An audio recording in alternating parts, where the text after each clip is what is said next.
from just like the normal shape of a banana to a horse? Yeah, I don't know. It's people, bird, whatever, you know. People are weird. They are. And these games are odd. And I'm trying to match Kory's posture here. I like this. Do I have enough coffee? Loosen up the Yeah, I'm good. Okay. Right now? You're good? Absolutely. Or the most? You got the most coffee. Do I? Right now, currently? Yeah. I'm a slow sipper. Sipper. Well, on that note, hello and welcome to the Average Bros Gym podcast, where your co-hosts with eerily similar names, Croy and Kory, walk you through fitness, health, and life advice, seeking to meet you where you're at. No polarizing black and white takes, no threatening you and telling you the only way to do things. Just genuine advice and good conversation. And I always have to read it off. I like having a little bit more scripted. But yeah, so we're here today with a good friend of mine, Ellen. Ellen, how do you pronounce your last name? Rank. Renk, perfect. Yeah. People like to spell it R-A-N-K. And I don't know if I should be offended or not. Well, that's why I was like, is it Renk? I want to say like the wrong thing. It's German, so I feel like inherently the E, like most people probably don't look at it and know exactly what to, because it's not Rink, it's not Rank, it's like right in the middle of it. It's right in the middle of it. Yeah. Well, with that being your last name, we all would have had a unique upbringing in terms of unique names, because your last name, that's an interesting. How do you pronounce it? It's Boudreaux. Mm-hmm. That's how I'd pronounce it. Right. We'll see. Boudreaux. Yeah. Thanks, Ellen. Maybe it's because, I've had to pronounce my own name. I don't know. Kory Boudreaux. 100 times. Yeah. Thousands of times. What's your... Well, my last name being McDonald, so I always got like ribbed on the, so does that mean like your uncle's like Ronald? Oh, do you get free Yeah, Big do Macs? you get free McDonald's, whatever? Do you? I'm like, ooh, that's cool. Or like the number of times that old McDonald got sang on my birthday. Oh, I'm like, sad. and then the first name oftentimes would get kind of fucked up. Because It's I would say K. Kory, and they would be like, oh, wait, yeah, like, how do you spell it? So they would always spell it wrong, and I'd have to pause somebody like, oh, no, sorry, that's not actually the correct spelling. Oh, dang. How do you feel like that affected you growing up? Well, there was one instance in which I was in Pee Wee football. Okay. Everyone's gathered around, and the head coach is going through the roster to make sure that everyone is present and accounted for.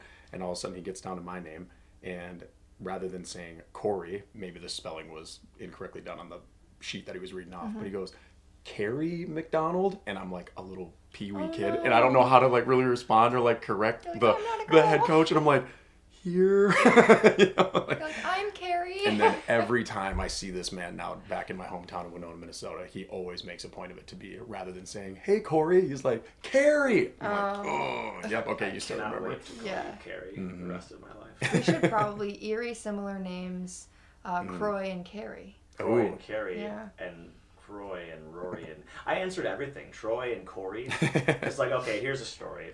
No one asked for this. Ellen, I'll introduce you and what you do in a second. It doesn't matter. So my parents named me Croy after the St. Croix River. And if you're not from Minnesota or Wisconsin, exactly, you won't know what the St. Croix River is. But so it was IX, which is French for Saint Croix, which means Holy Cross.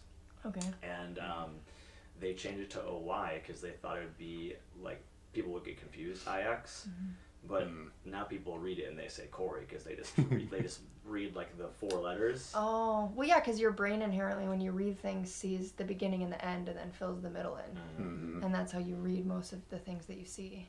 Well, I've seen those where you'll like find an image on Instagram or whatever that'll pop up. They'll highlight or bold only maybe 2 to 3 letters. The rest of the word will be kind of like light or blurred out, and you can still just pick it up. Like if you know, or they mix it up. They Yes. actually spell it differently, and you can still read it. And just as normal speed and tempo that you regularly would. That kind of stuff is fascinating. When you're like, how they know neurologically what's going on, how your brain processes that imagery. That's really unique. Yeah, it makes me think about like speed of reading too. I'm a really fast reader, and so I've often thought like when I'm reading a book, I don't actually think I'm reading all of the words. Like I think I'm scanning 1 to 2 lines at a time, and my brain is like, based on the phrases, like picking up what it says, because it's like scary quick. Yeah. Do you feel like you're comprehending everything then? Do you feel like you're like get done with the book and you're like, what the fuck just happened then? There was a guy and there was a girl. Wait, what? Yeah. I definitely think I'm comprehending. There are times where I'll be reading but also thinking of something else, and I'll get like 2 pages deep, and then I realize like, oh, I've like been reading this but haven't actually been thinking about it, and then I have to go back. It doesn't happen too often. Or you're reading the same page over and over and over again. I've never done that. Have you done really? that? I've done that. Yes. Well, so for like school or for like fun reading? For fun reading. For school too. Yeah. But Kory and I talked in a previous episode of a podcast, which we've only had 4 or 5 now, so it was a recent episode, about how I skip ahead in books to like read the ending. Yeah. And then You do that too? You do that too? Just on chapters. So like if I'm on a chapter and I see that like 2 pages from now the chapter's ending, sometimes I'll like peek and look at the last few lines because they almost always end the chapter in a way that's like kind of bold and tells you, and I just like, I don't know, So I do light it. spoilers, not full on like end of the book spoilers, but like light chapter spoilers. Light chapter spoilers, yeah. I don't know that I've ever done an end of the book spoiler. I did watch the last season of Game of Thrones when it came out live, and then watched it from the beginning. I had never seen anything. What was that? So you watched the ending, Yes. and then went back. Yes. Yeah. How did that change like your viewing experience going through those first episodes? Because not that one way is right or wrong or the other. That's actually a really unique way to go back and rewatch that show. Yeah. It'd be like, real quick, if you've ever seen Breaking Bad or and then what's the other one? Better Call Saul. It's like if you watched Better Call Saul before you saw Breaking Bad, how that would shift your perspective on your on the viewing of the story. Yeah. But yeah, with Game of Thrones, you watch the ending, come back to Yeah. Well, I never intended to watch it at all because by the time I inherently have an aversion to things that everybody's going crazy about. Sure. Right? Like I never read Twilight. You're I never hipster, yeah. And it was already, what was the last season, 7 or 8? Yeah. Twilight or Thrones? Game of Thrones, 8, right? 8 Yeah. seasons. Yep. And I finally was kind of tuning into, because people were talking about the final season, Yeah. and I was like, I don't want to lose so much of my life to binge watching all the way up till that point, right? If you had been watching it in real time over the course of however many years you've seen it, but I would have been definitely losing a lot of my free time. So I was like, I don't need to watch this. But the guy I was dating at the time was very into it. And so the last season came out and he wanted to watch it. And I was like, sure, I don't care, but I'm going to have questions. Right. So many questions. Yeah. And we watched it and it was really good. And then quarantine happened. And we didn't have anything to do, so we were like, oh, well, why don't we watch Game of Thrones? I feel like it's the only time I ever would have watched it. So then we rewatched it from the beginning, and I personally loved it because I had no anxiety. Like, they'd go to a battle, and you're like, oh my god, so-and-so's gonna die, and I'm like, they don't die. They're in the last season. So Jon Snow stays alive. Yeah, so it was like, I liked it because there was like no anxiety and I kind of knew already what was going to happen. And I do think it was cool because you know how it ends.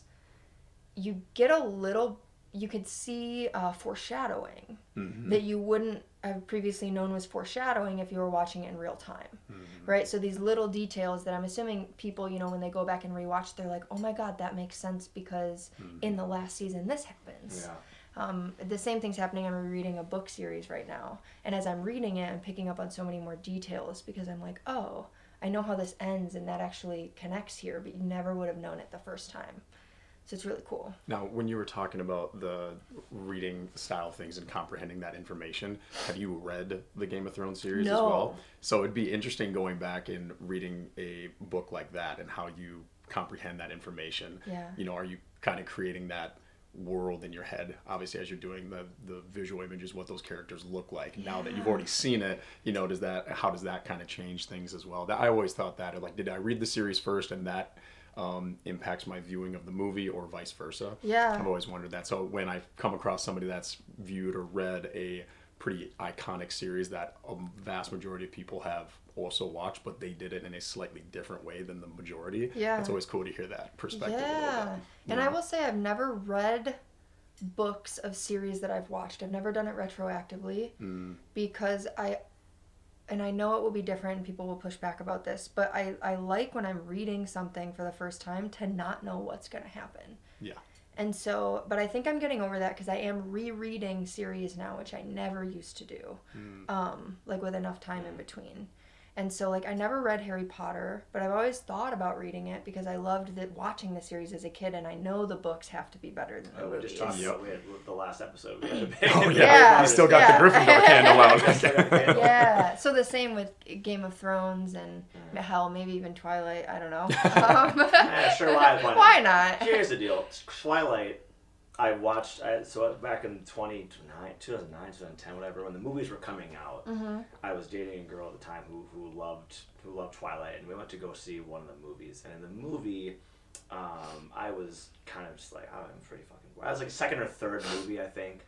And at one point, it's like you have this group of vampires fighting this group of vampires, and then there's some werewolves in there. And well, so like the battle starts with this dude who's been like a long time character getting his head chopped off, and I was like, holy shit, this is metal. And then like they start battling and they're fighting for like 20 minutes. I was like, this is exciting. I love Twilight. And then it turns out it was all like a premonition and none of it was actually happening, and they didn't actually fight. I was like, this is bullshit. This sucks. So I don't know. It's definitely for a specific person.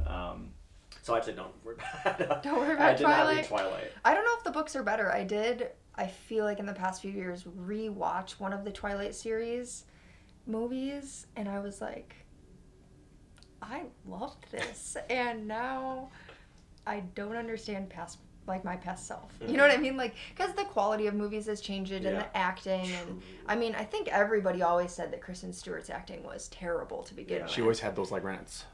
You know, Yeah, like it's like voices this kind of tisk, like angsty face, and she wore like the just how same she face is, the though. whole is that just her? Well, she brings that to all of her characters. Can you name any other ones besides Twilight? Yeah, well, Has she done anything? no, she was in. She was in wait. was it Into the Wild? She actually played like a little Was she? small part in that too. Mm-hmm. And she was Which in one of my favorite movies. I love that one of one. the more recent like Christmas movies, and then she was in Like a B-rated Christmas movie? Yeah. I feel like I've Hallmark watched them Christmas all, and I movie. did not see that one. Oh, that It's a Hallmark couple years Christmas ago. channel. God, anyways, so as we continue talking, so Ellen is she was always gonna be the first guest that we had on. Ultimately, Ellen is kind of part of the reason why this podcast exists in the first place, so thank you for that. Welcome. When we had this idea, I wanted to sit down with her because I know Ellen, part of what you do is content creation, part of what you do is like photography, like you're a jack of many trades, I guess I would say. Like you've also fought MMA. You were like a collegiate athlete. You've been to the CrossFit Games for the team competition. And you also are like a dog owner. You're someone who does pottery. I have one of your mugs. I'm not using it right now, and I feel bad about that. Damn you, Croy. Damn it, sorry. But yeah, I mean, like you're so diverse in kind of in what you do and kind of like what you're interested in. And apparently you also love Twilight. And I Video did. Girls, I so did. I don't know right. whether the present tense is the correct, Well, fair. But yeah, it was so I wanted to have you on kind of first and foremost as kind of our like first guest and bring you in here. And I was going somewhere with this. I don't remember where I was going with it. Happy to be here. Happy to be here. Thank you. Yeah. And we'll ask you some questions. I'm sure Kory's got his own ideas about like what he's interested in doing. But I mean, like, I don't know. This is kind of a fitness and health podcast. To some degree, it's more of a movie podcast. I think at this point, Yeah, it's You might as well talk anything about and everything. it's movies. more of a movie podcast than anything else. Kory and I were talking about. Have you seen Saltburn yet? Oh God, Okay. Is it a movie? It's a movie. No spoilers because it's relatively new. very. Where new. is it? Netflix. It's on Netflix. too. It's on Amazon Or, Prime. or maybe that's what I could be What could be completely wrong. I I don't could have know. been One weird. of I could the have watched it last night. I multitude of watched, like- streaming platforms. It's on Prime. Okay. It is a. What is your style? What kind of movies do you like to watch? Do you like it's definitely like a. Oh man, how would you even describe it? It's like a drama, but it's very much like a weird kind of like indie drama.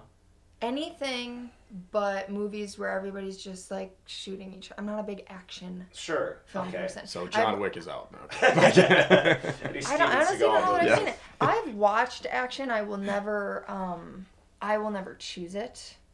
Right? I just really love psychological stuff. Ooh, yes. I will watch action movies that are like war and Sure. military based. I think because it's like that whole realm is very interesting to me. Because I know nothing about it. I like watching movies about things that I know nothing about. Sure. Right? So like if any of the CrossFit movies, I haven't watched any of them. I don't care. Yeah, I've done this. I've done I was this. there. Yeah. They were filming that person, and I was next to them. Like, yeah. Yeah. I love it. One of my favorite photos. well, I shouldn't say photos of you. That sounds really weird. But I remember taking,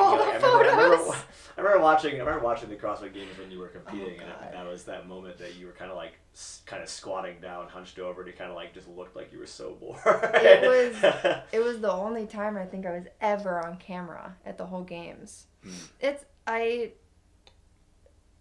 I remember thinking in that moment that the last thing that I wanted to do was that workout. And I was just sitting there and I was just like, fuck, like I have to do this. And previous to the workout, I remember looking at Brian. He was on my team. We were dating at the time. And I was so miserable because to make a long story short, we didn't actually qualify at semifinals. We got 7th. Brian and I went on a 6-week vacation. We weren't working out, eating loads of shit, and then 2 weeks before the games started, 2 teams popped positive for PEDs, and we got an invite to the games. So like imagine going to the CrossFit Games where you're competing with the fittest people on earth, and I do know that you don't lose all of your fitness in 6 weeks, but you're just wholly unprepared, right? Like we hadn't been training for it. We had 14 days to get ready. And we get there and like my body's not ready for this volume. I don't feel good about my performance because this is not how I would have wanted to show up to this event. And we were just beat down after the first day because it's already hard on your body when you're prepared. So imagine doing that unprepared. And I remember looking at him before that event and I was so tired and our team wasn't getting along, and I just looked at him and I go, if I ever tell you that I want to do this again, you remind me of this moment. And then the camera, and that's when the camera flashed. Yeah, and I was sitting before that event, and I was just like, but we got 7th in that event, so which was crazy. You guys, and it's funny that you say all these things about like, this conditioning. I imagine mentally more than physically. It's like, holy shit. I mean, maybe, It was both, but for sure mentally. Because you're checked out. After the season's done, like, for the most part, like you said, you were on vacation. Like, I'm sure that you were kind of not thinking about it too much. Because it's like you've just trained for the semifinals. You've been training for a long time, day in, day out. And then you're like, okay, cool, we didn't qualify. Like, back to the drawing board maybe. But in that moment, like, you're kind of checked out. And then all of a sudden, oh, yeah, we're going back. Yeah, it was hard because I remember when... Well, number one, very frustrating that they drug test people and don't like air the results until 6 weeks later. Like we don't need to talk about CrossFit's drug testing policy because there's a myriad of issues, right? But I remember one team popped and I looked at Brian, this was at night, and I was like, thank God that we weren't in 6th place. Because can you imagine going? Like, yeah, it's a dream and you want to go, but nobody wants to fulfill their dream and not be prepared for it, right? And then the next morning we woke up and we had an invite, and we're not going to not accept. Right. And the week, to make it all worse, I volunteer for a youth leadership organization, and I was leading the marketing team that year, and it was in Texas, and you stay in dorm rooms, and it's a week long, and you eat cafeteria food, and I had committed to going, and so the week before the CrossFit Games, I was sleeping in a dorm room, eating cafeteria food, working out in the morning with like resistance bands because I couldn't not fulfill that obligation, right? Because I didn't think that I was going to the games. So it was just a mess. And I'll forever feel grateful for going. Like, obviously it is a dream that I had for so long, and so many people would give anything to go. And I think that perspective is really important. But like, man, to fulfill a decade-long dream almost, and just to feel, it wasn't a feeling of unworthiness, but it was like, man, we weren't supposed to be here, but we are here, which are a lot of different arguments that could be had about that. And you just don't feel good about yourself. You don't feel good about how you're showing up. You know that even if you're doing well, there's that like, oh my God, we're doing this well, but imagine how it could have felt, right? And then there's subjective, oh, they're doing well, they got 7th. And then there's like how you feel inside about what you know you're capable of. And like when, regardless of how other people see you, when you know that you're capable of more than what you're putting out, and it's on a stage like that, it's just like, it really tainted the experience, right? Like I tried to smother it in as much gratitude as possible, but it made it really hard to be there, quite frankly, which kind of sucked. But isn't there something very interesting about that, is knowing all of that going in, where you're slightly underprepared, you had mentally, emotionally checked out several weeks leading up to the biggest, at that point, could I argue, competition of your life, something you had been training for years and years and years. When that invitation still did come across, that there's that little inner competitive element, the aspect of you that wants to go and challenge yourself and push yourself, knowing that you might not be fully prepped and prepared, but you're not gonna see that opportunity present itself and be like, nah, no, we won't go. Like, what was it in that moment that spurred you to be like, okay, even though I know I'm not going in 100% prepared, I could be performing at a better level potentially had this not occurred, but I'm going to still take this chance anyway? Like, what was it in that moment that made you guys decide to, like, all right, we're going to push our chips in on this and, fucking see what happens? Yeah, I don't think it was ever a question for anyone else if they wanted to go. I think I was the one questioning if I wanted to go, which sounds kind of absurd. When you think about it, like, who would turn down an opportunity? But I just had felt such mixed emotions because that year I had actually resigned myself to not competing. I wasn't even going to compete that year. I was it was the first year I was really building my nutrition and wellness coaching business, and I was spending a lot of time doing that. I was training for 90 minutes a day, and I had lost myself previous to that in fitness. And I had put all my chips in fitness and CrossFit, and found myself having conversations about, like, my whole identity is tied inside of this, and it's not really fulfilling. And what is on the other end of it, even if I went to the games, even if I did these things, what is that really building for me? And so I was like, you know what, I'm going to focus on building something that has a bigger impact, that lasts longer, that is more career focused than it is just like athlete focused. And it's interesting, we were talking in the context of dogs out in the living room before this podcast, where we say, with the universe, as soon as you decide you don't need something is often when it presents itself to you. And I remember that year I was like, I might do the Open, wasn't really training for it. And then they announced the Affiliate Cup was happening. And it was the first year they had brought the Affiliate Cup back in a while, which, for those who aren't familiar, when CrossFit originally started, teams came from a gym. You had a gym, people had to train at that gym to be a part of a team. And then for several years, you could create what were called super teams. So 4 people from anywhere could create a team, and it just made the competition that much higher, right? Well, they changed the rules again that year, which opens up the avenue for non-full-time athletes, non-pro athletes, people who aren't dedicating their whole life to go. It makes it easier to go, quite frankly, as an Affiliate Cup.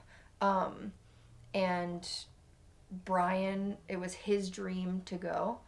And Timberwolf had an athlete, Roderick, who had already gone, and they had another female, Sammy, and they're looking for a female. And they asked me if I would do it. And I said, I'll do this, but I want to make clear that I'm not going to make this my life, right? Like, I had made a decision that I'm going to keep training how I'm training. I was the fittest I had ever been, somehow only training 90 minutes a day and not pouring my whole soul into this. And I'm like, I'm going to keep training how I'm training, but I'll do it.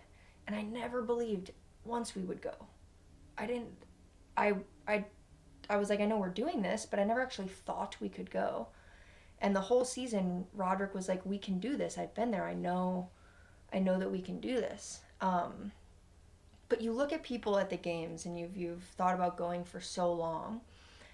They seem like gods of people, kind of, right? You think that everyone at the games is Mal O'Brien, or everyone at the games, usually you see the individual athletes or the Rich Froning team. And you see the top 10. You see the top 10. People that are always placing, and the camera doesn't show people in 50th place. Yeah, and you think that everyone there is that. And you know you're not that, right? I'm not, Tia Claire Toomey, so I'm not... Who is? No, nobody, but, like, it just I didn't feel like I had earned it. I didn't feel like I was fit enough. I wasn't pouring my soul into it anymore. And so if I'm not training 3 hours a day, how could I ever go? And that wasn't to denounce my team. I think that they were amazing, and I thought we were all amazing athletes. But what I had in my mind as what the athletes were that went, I didn't think were us. And it was more about me than it was ever about them. And we did, the open, and we did quarterfinals, and we finished quarterfinals in a position where we ranked that it was like, oh, like if we did this well in semifinals, like we might have a shot. And then we went to semifinals, and it was hell because it was the year that it was at the Viking Stadium, and it was outside, and the turf measured like 130 degrees. And so it was more a test of like who can do fitness while getting heat stroke. While slowly just melting from the sun and the turf. That's something people don't realize. If you're listening to this and like you don't, you haven't done outdoor workouts, like like all the turf with like the rubber pellets, like that radiates heat. Yeah. Yeah, it's you might the surface, like the temperature of the day might be 87, might be 90, whatever, depending on how strong that sun is. That turf, again, upwards like 130, 140 degrees. Yeah, it was terrible. I remember wetting a towel and putting it on my head and putting a hat over top. And we did the first workout, which was when the torque tanks were first introduced, which are just terrible, terrible sleds on steroids. And we finished that first workout. I couldn't walk off the field. They also changed the structure of semifinals at the time, and so there wasn't that much break in between your workouts because they were trying to, I think, standardize it. I went into the locker room, got in a cold shower, I threw up. My teammate came in, she said, "Ellen, we have to go," and we walked to staging for the next event.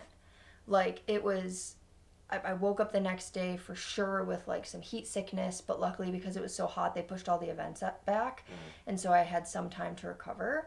But so that was just horrible, right? Not able to really express our fitness. Nobody was there. I mean, everybody did their best. It was just as hard for everyone.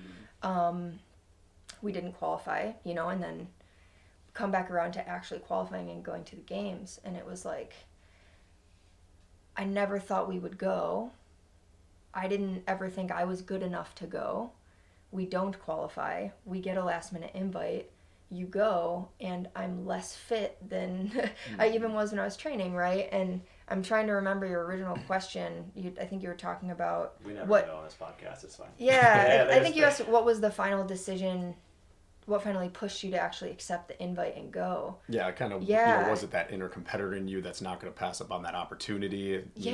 Like you still want to be able to see what you're capable of in that moment. I think it was just the number one. We didn't have an alternate.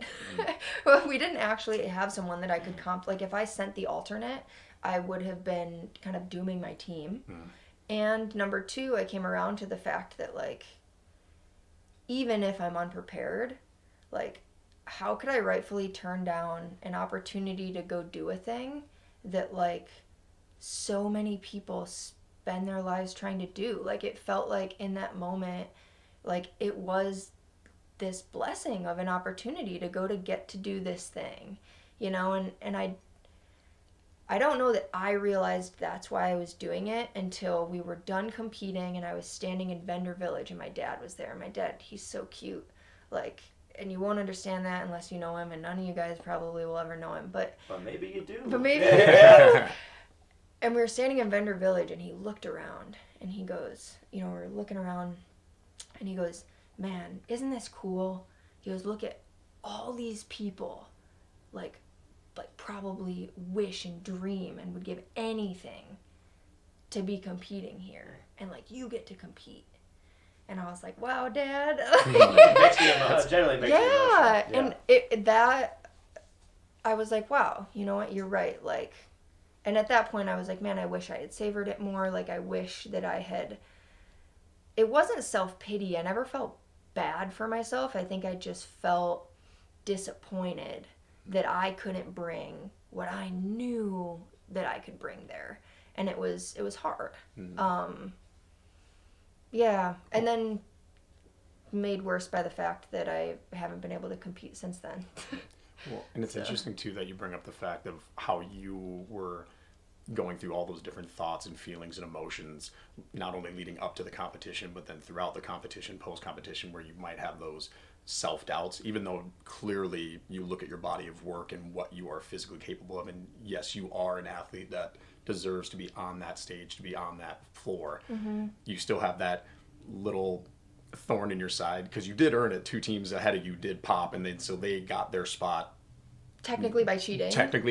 Yeah. So you did rightfully so earn that spot, but like for whatever psychological things going on, you're like, oh, but it still irks me that we should have just gotten it there anyway. It's like being chosen like second. It probably felt like that. Yeah, exactly. It's like someone like you're doing like a group project and someone like asks someone else and like, oh, they already have a group, so they ask you. It's like, oh, well, you just chose me because your first choice wasn't right. Like, so there's a feeling of that.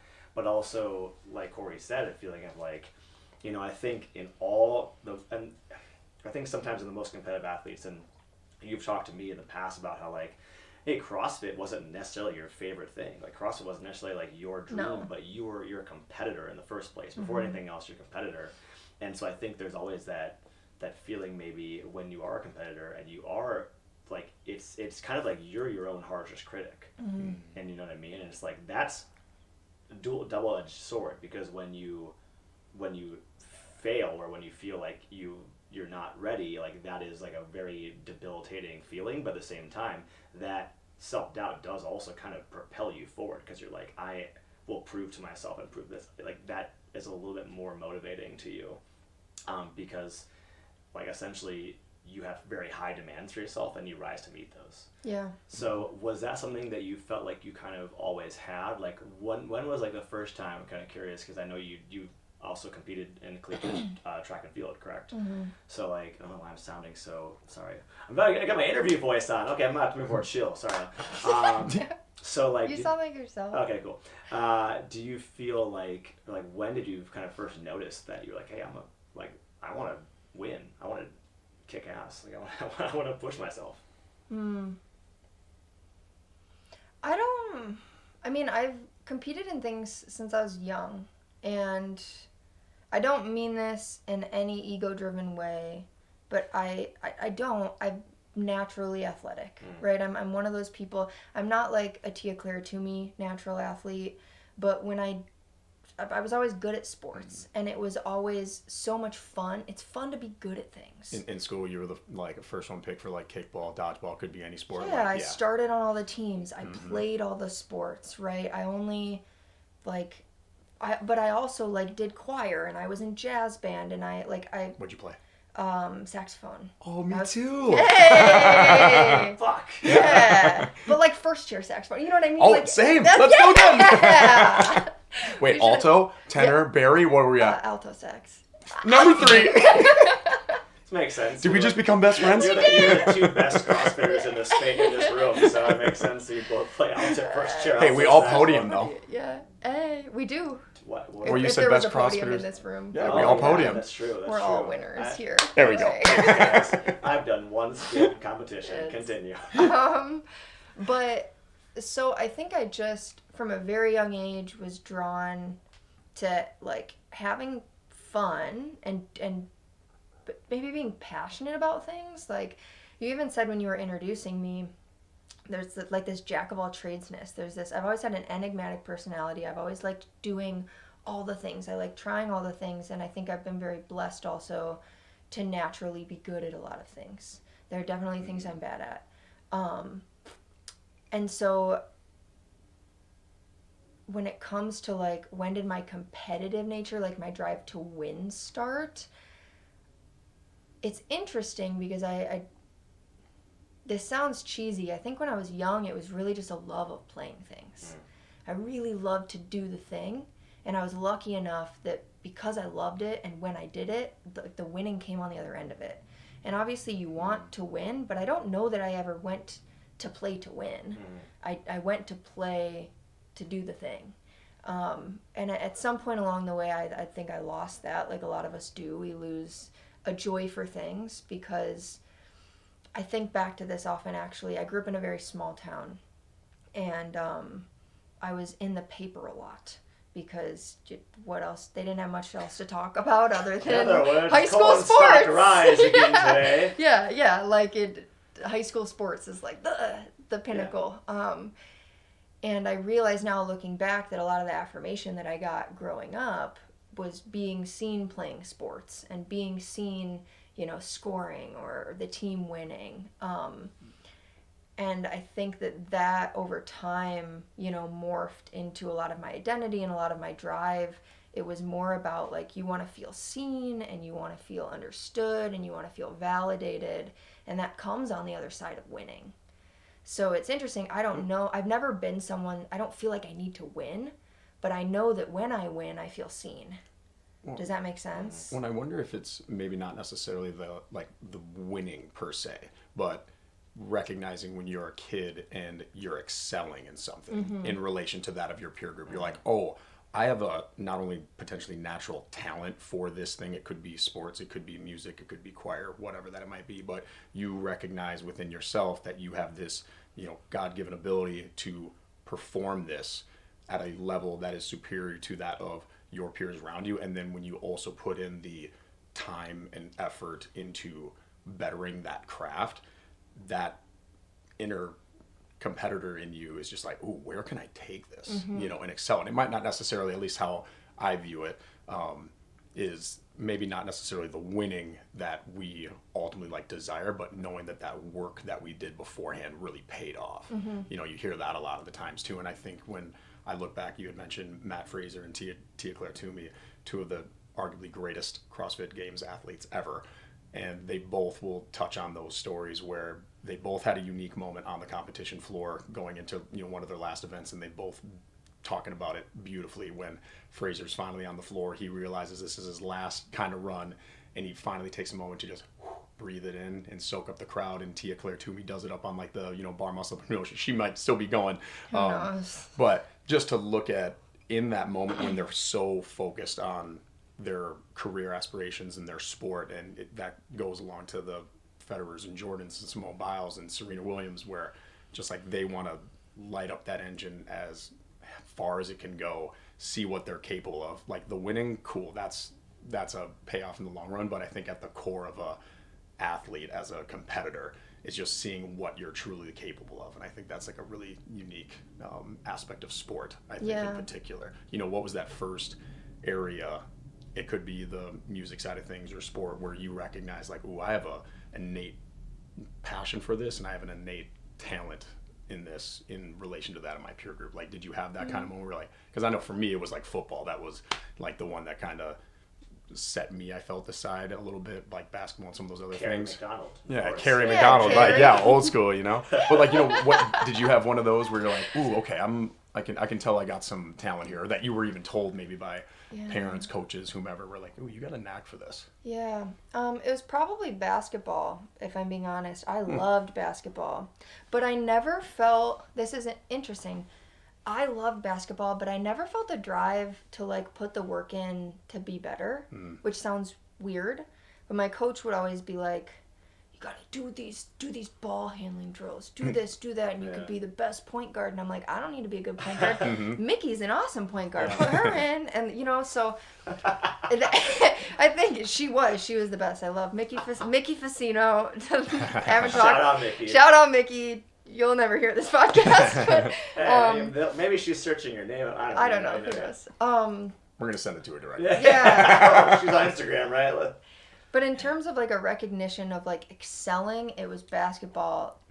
From the other avenue of I could be really good at this, it was triple jump. So in that's a unique sport, isn't it? And that's what I ended up doing in college. So hop on one foot twice and then the other one once. Yeah, it's right leg on your who left came leg up with into that the pit. I don't know, someone, and it couldn't just be 3 bounds. You had to super weird. Well, in ancient Athens. How can we make long jump more complicated and worse for your joints? No, so you got to hop on that leg twice. Yeah. Okay, but now I can't just do the long jump. No, fuck that. Twice. Not a double jump, a triple jump. This is gonna revolutionize. Because I was doing long jump and I tried triple jump, and I went to state. I was in 6th grade, And I'd never had any coaching, and it was at that point that my parents were like, oh, like, you're good at this. Oh, shit. That's just really obscure this sport. very obscure What is thing. it? Yeah, and I found a coach that gave me private lessons because we didn't have anybody in high school that knew how to teach the triple jump. Again, shout out to Pat Carney, my favorite teacher and coach, who tried to coach me, but like, it'd be like you Googling triple jump and then trying to go coach it, right? You're like, Okay, so it's so it's this one leg foot twice. That's yeah. weird. Okay, fine, I'll go coach this girl. Yeah. And so that, I think, I was like, oh, here I'm a 6th grader, you know, and I'd gone to state in junior high, but you go to high school and it's obviously a lot harder. And I do this triple jump thing, and my sophomore year, you know, I was placing. I think I got 3rd place my sophomore year, my junior year. My senior year, I was favored to win, but I ended up tearing my hamstring at sectionals. Running the 4x4 for fun, which was sad.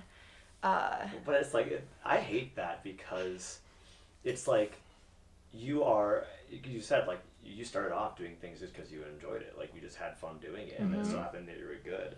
And it's like, I hate that.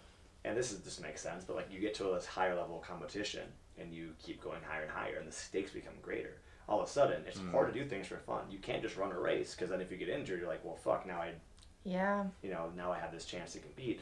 I mean, like, you see this with professional athletes. Like, they want to go play like a game of like pickup basketball, whatever. They fucking, you know. And they get hurt. You always get hurt doing. Yeah. And it's like, damn it, like, you know what I mean? Like, I just wanted to have fun, you know.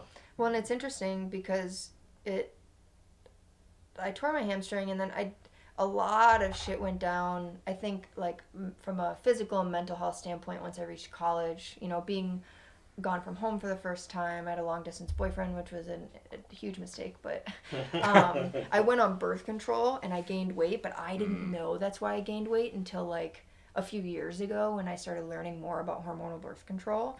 And that fucked me because you're throwing your body through the air, right?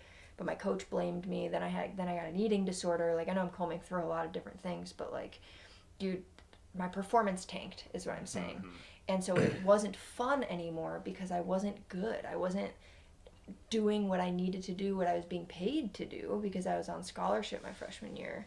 And so I was no longer doing triple jump or any of the sport out of fun, because there's no joy when you feel like you're letting yourself down, you're letting your team down, you're not performing, right? So you go from being a young kid where winning wasn't even the object, it was just a result of your passion and your hard work, to now, you know, sport is turned almost into like a business for you. You don't realize it until you're miserable, right? And that continued until my senior year of college, the miserableness.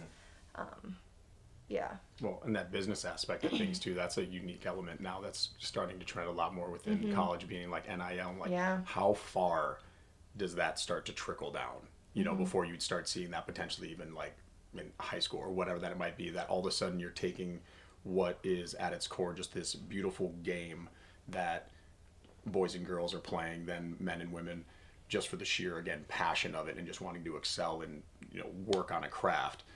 And then at some of your most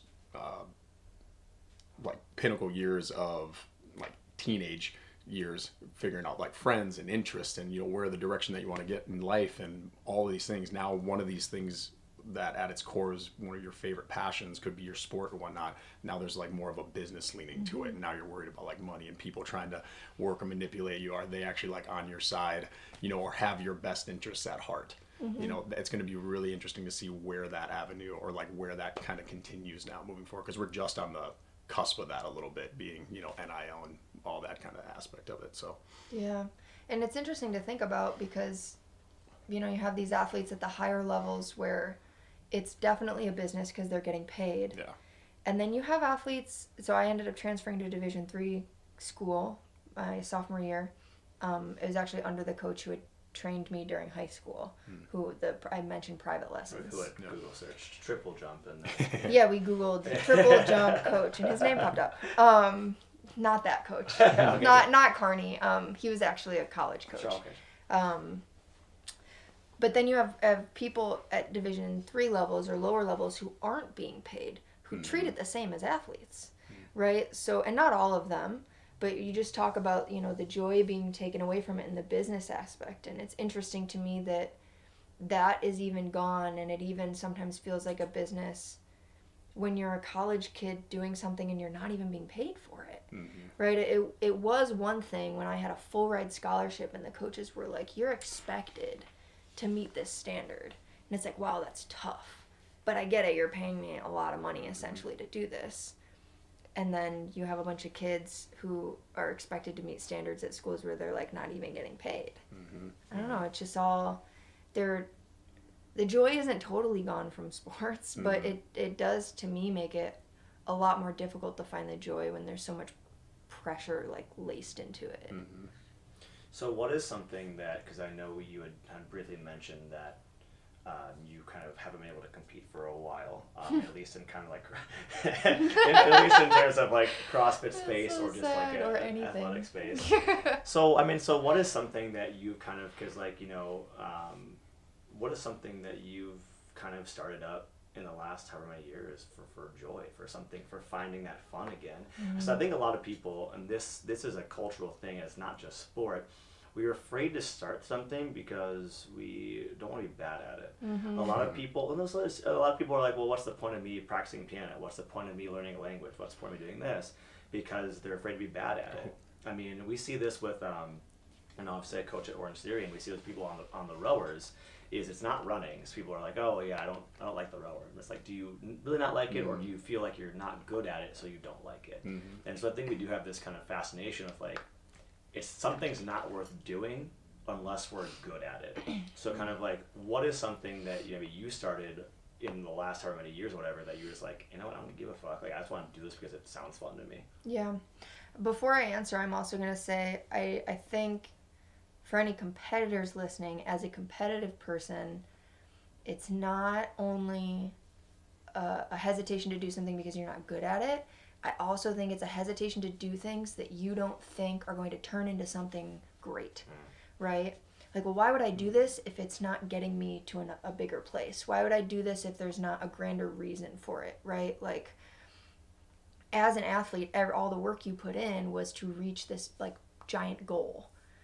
But you don't do a whole lot just for the joy of it. Like, there doesn't have to be a goal. There doesn't have to be an end place, right? I have a friend who started running, and people are like, oh, are you going to do any races? And he's like, I'm not doing this to do races. I'm just running to run, right? And it's this inherent, maybe it's competitive, maybe it's just human in nature, but I feel like we have this innate need to, like, make things that we do something, right? So, like, to answer your question, I've been doing more pottery is one thing, but I struggle with a voice in my head that's like, I also do a lot of content creation in social media that's like, look at these pottery accounts. You could do that. You could grow, you could do your pottery. You could grow an account, have a micro batch pottery account that sells out, and you can make $2,000 a month selling, X amount of mugs. And like, there's like this innate pressure that I feel inside myself to take this thing that I love doing, which is creating art, and make it into something bigger.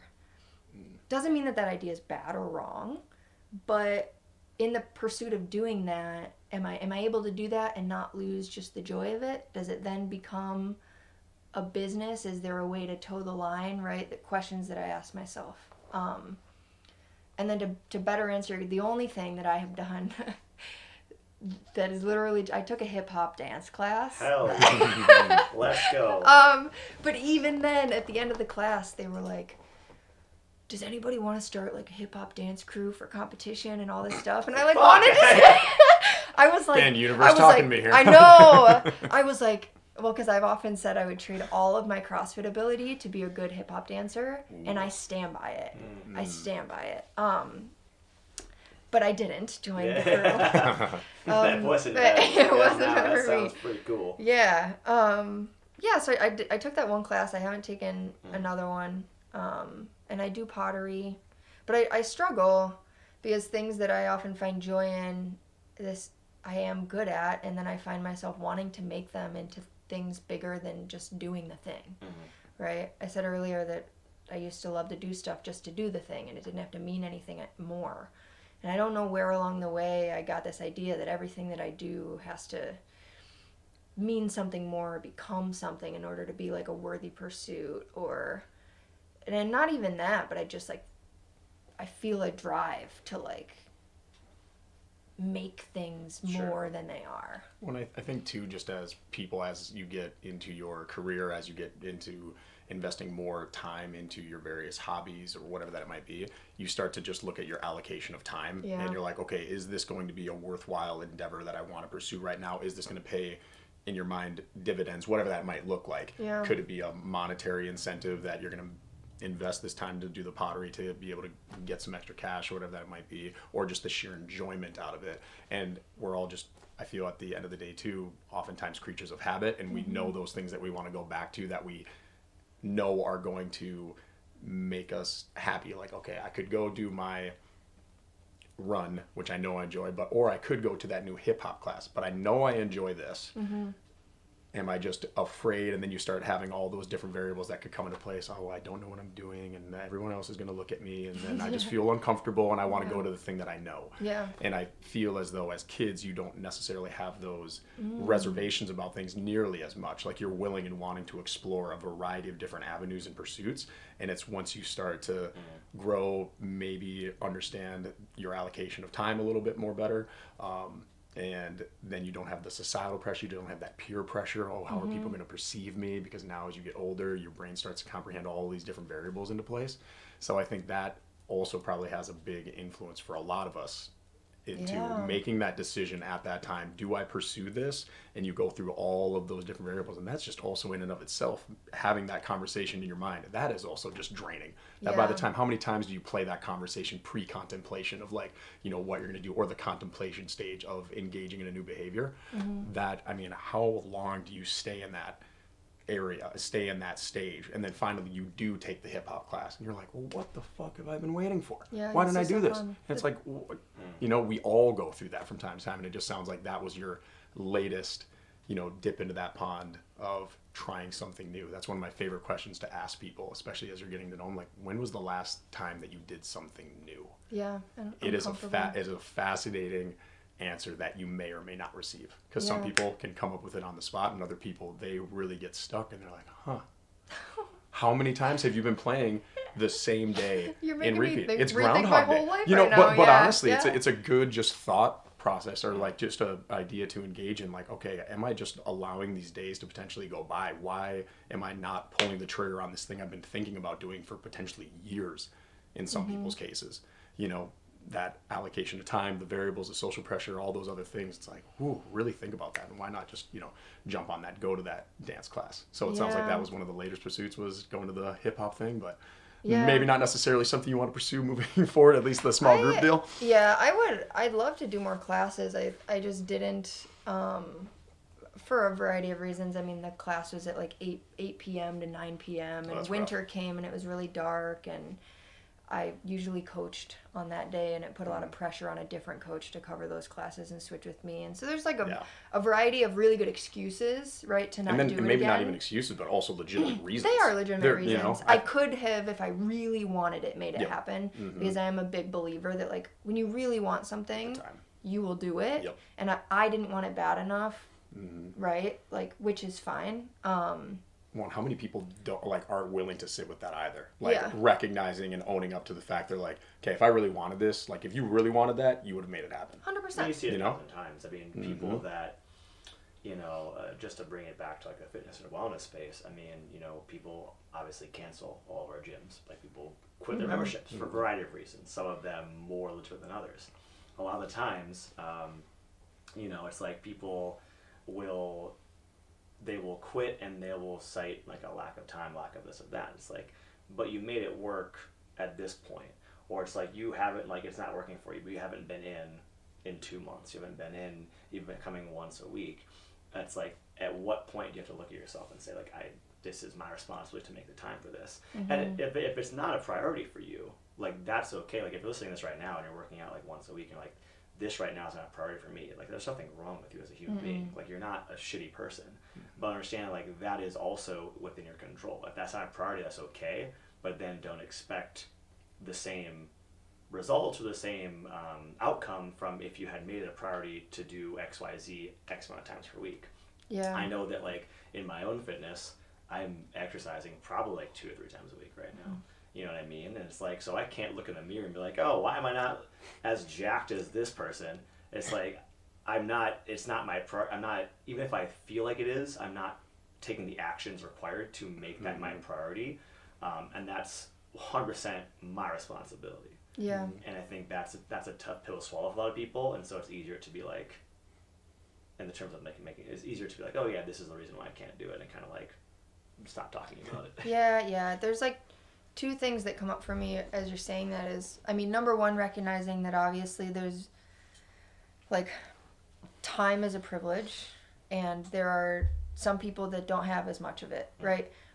I feel like a lot of the times that happens because of choices that you've made. So in some ways, the time that you have now is a result of choices you've made. I'm thinking of like single parents or parents that have to work several jobs and are feeding 5 children and all this stuff. Like, you've made choices in your life to get you to this point. Regardless, someone who has 5 children and works 2 jobs has less time than me, who has 2 dogs and works for myself at home.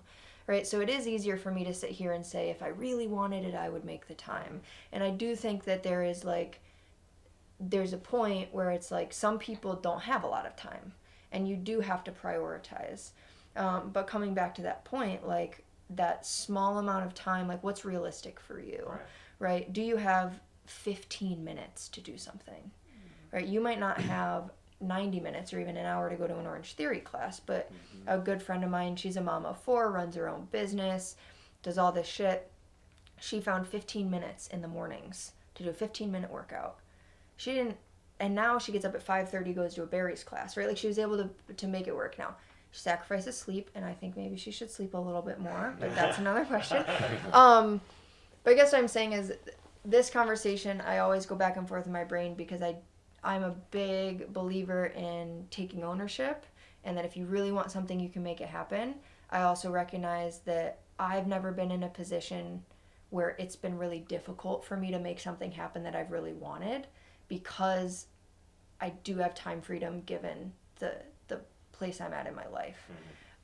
But I do not believe in always blaming outside circumstances for you never being able to do things that you want to do. Because I do think that there's a level of ownership that needs to be taken over the time that you're spending. But that looks different for everyone. And you mentioned expectations. I think that's a big one too, right?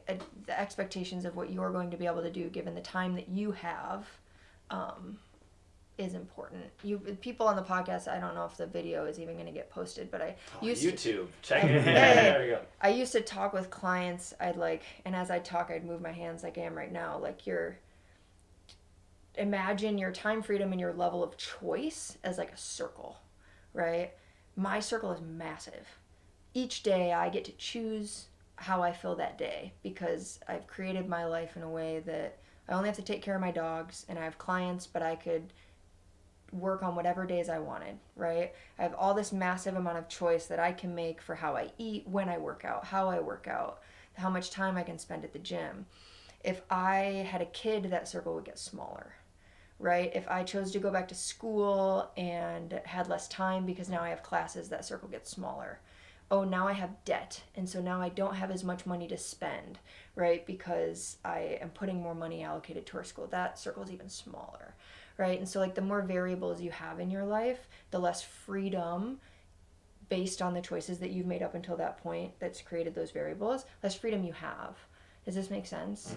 And so then your expectations have to match what I would always say is like the size of your circle. Does that make sense? Oh yeah. I feel like I try to explain things visually, and oftentimes like audibly they don't. And I think that's a really good practice to just for a lot of people to do within their day-to-day lives, is figure out, okay, that allocation of time, what are your job requirements, what do you have to do from a family standpoint, all of those different things. And I feel for some people, they might be or have gone through that visual process with you just now, listening to that, be like, okay, wow, I have the size of a pinhead in terms of time. And they might think about that and like, okay, that might help them determine, okay, the only time I can allocate is this 10 to 15 minutes that I have right at the start of my day.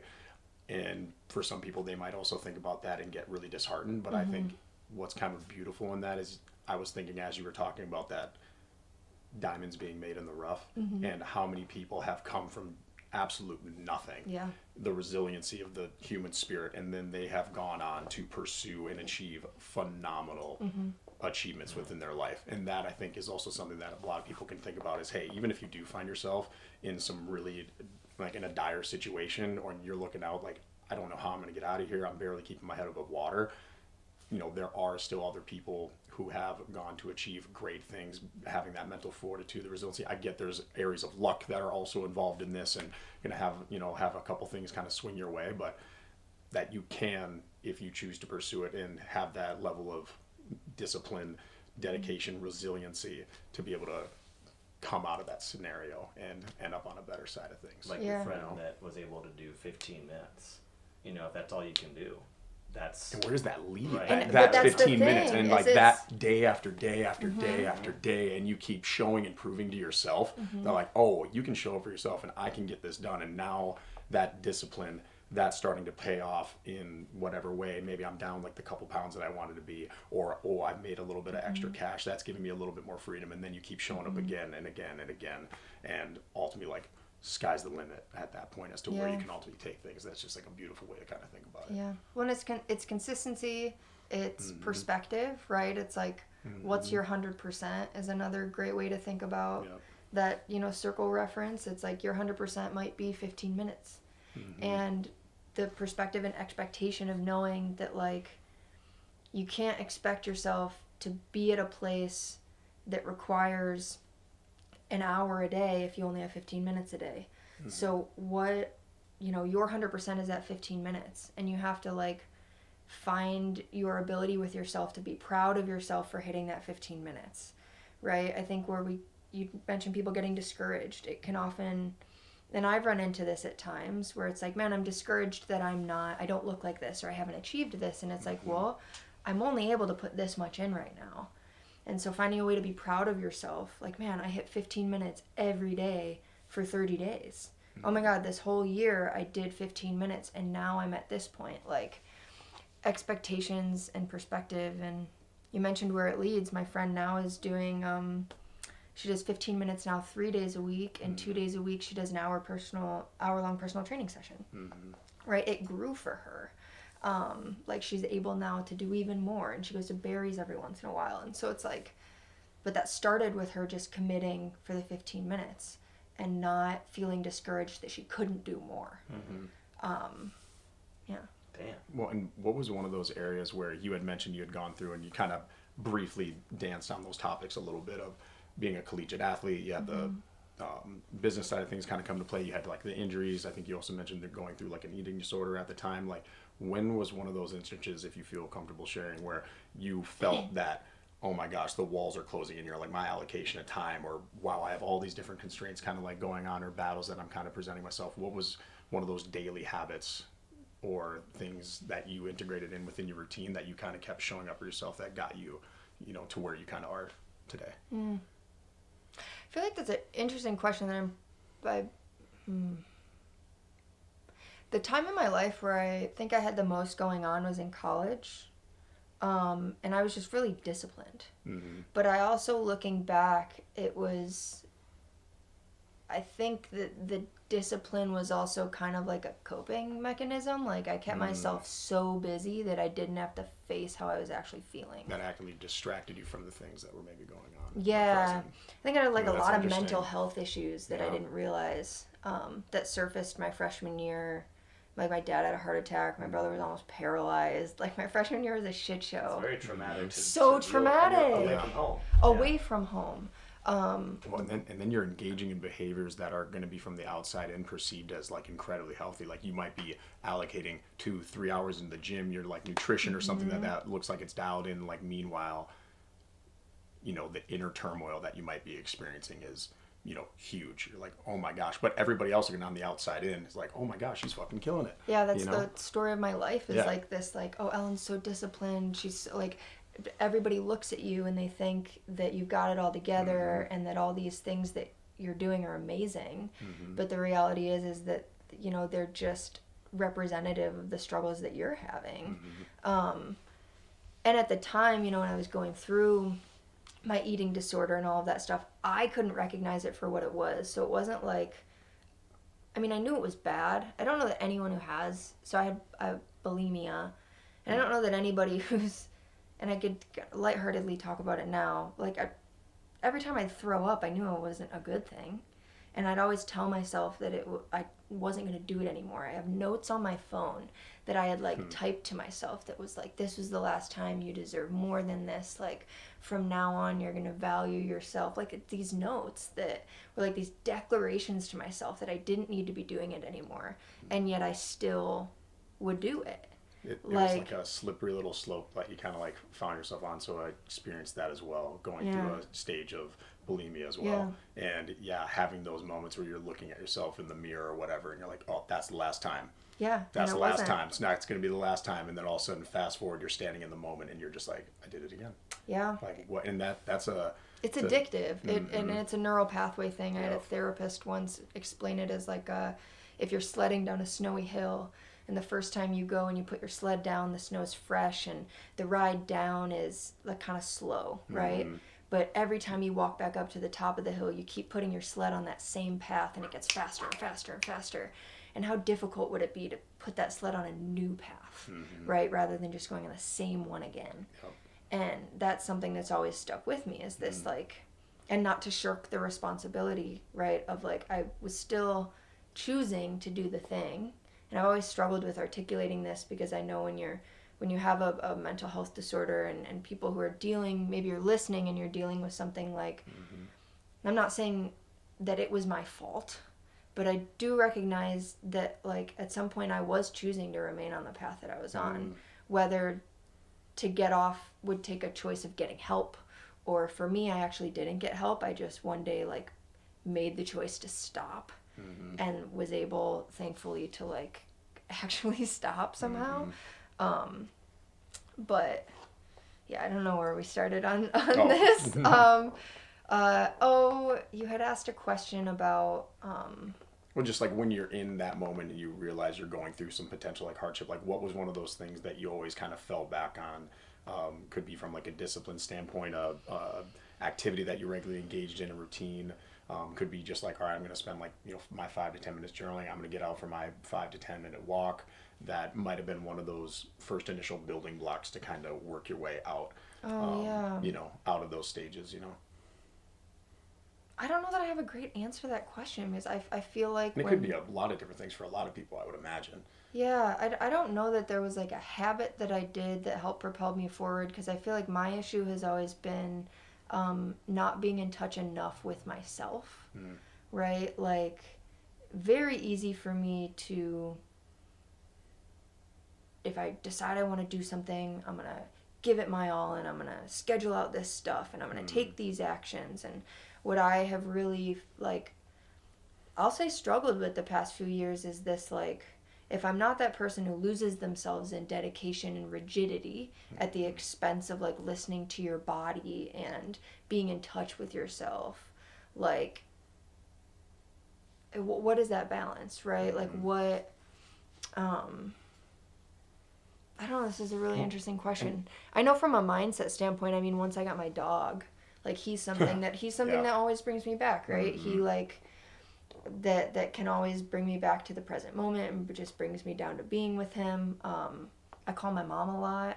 I don't know that those are things that like what you were thinking about in the question. But those are things that like help me feel connected, which I think is something that brings, I don't know, me back maybe to a more centered place, which is important to me, versus like I go for a walk every morning because then it helps me habit stack my activity. Like I think I don't know. Well, I think like for you it was kind of like it wasn't a question of physical activity. In fact, it was probably, you know, you were doing so much, right? It was more that question of, like you said, it was like coming back to that mental piece of like understanding yourself and knowing like who you actually were. because you mentioned earlier kind of this identity, and this was later on when you're doing more CrossFit stuff, but like, I think that's something that as athletes, especially for a higher level, like that kind of becomes your identity, especially if you're training 3 hours a day and you're being paid to do it and you're on scholarship and you have those expectations on yourself. So you can get in this habit, like you see it all the time with former college athletes, former high level athletes, after they're done competing. It's like their trajectories go in a myriad of different ways. Because for so long you thought of yourself as like, I am a football player, I am a track athlete, I'm a competitor, I'm whatever, and you don't have the outlet anymore. If you haven't built those pathways prior, it's very difficult to then understand, what the fuck do I do now? Yeah. And so for you, it was like, you had to call your mom, you had to touch base with, like, because your mom represents this huge figure in your life, this huge idea of like, this is where I came from, this is my person, this person knows me before I was this way. And your dog as well, because your dog is beautiful. Just perfect. I love him. But he's also, like you said, a reminder to live in the present moment. And it's like, yeah, because like the dogs don't see the future, dogs see the past. Like you can't, like, it's just, you have to take care of this dog in the moment. And they're there and they bring you down, and like you're forced to be in that position with them. And like, and I imagine you and Ellen has 2 beautiful dogs, and Todd is the one you're talking about. Todd is a very beautiful golden. On YouTube, if I can post a photo on YouTube, I will. But it's like, I just imagine you laying with him, and I think that's a very grounding moment for you to just be there in that position, in that way. Like you kind of just block out everything else in that moment. Yeah, I think it's connection based. The more I think about my pitfalls, honestly, and like I'll be honest, I'm not like super stoked on my life currently, and it has nothing to do with the things that I'm doing, and it has everything to do with like a lack of connection. Because I think for so long I have focused on things and reaching goals and pushing myself into pursuits, and it has always been at the expense, or maybe even like a way to not face like a lack of connection in my life. I mean, and I'll be honest about everything. I have one friend from college that I talk to once in a while because she's an angel, and I feel like will never let me fall out of her life. But I don't really have that many friends here. Like something that I'm really facing right now is just a lack of community and a lack of friendship. And you mentioned, athletes, they don't know who they are outside of sports, but I'd also wager to say they also probably lost a community of people that they had. I feel like you graduate and you no longer have your sports team, right? Like, I call my mom because she gives me a sense of connection. I love my dogs because I feel connected to them. Like, I think that as athletes, we know who we are, but I think that we feel so connected inside of the sports that we do, and then we also feel so much purpose in going after the goals that we do, that if we no longer have those goals are gone, and now there's all this open space, potentially lost connections, or if you were me, you didn't have connections because your goals were so important that you didn't allow them to develop, and now your goals are gone, you don't have connections, you don't have goals, what the fuck do you have?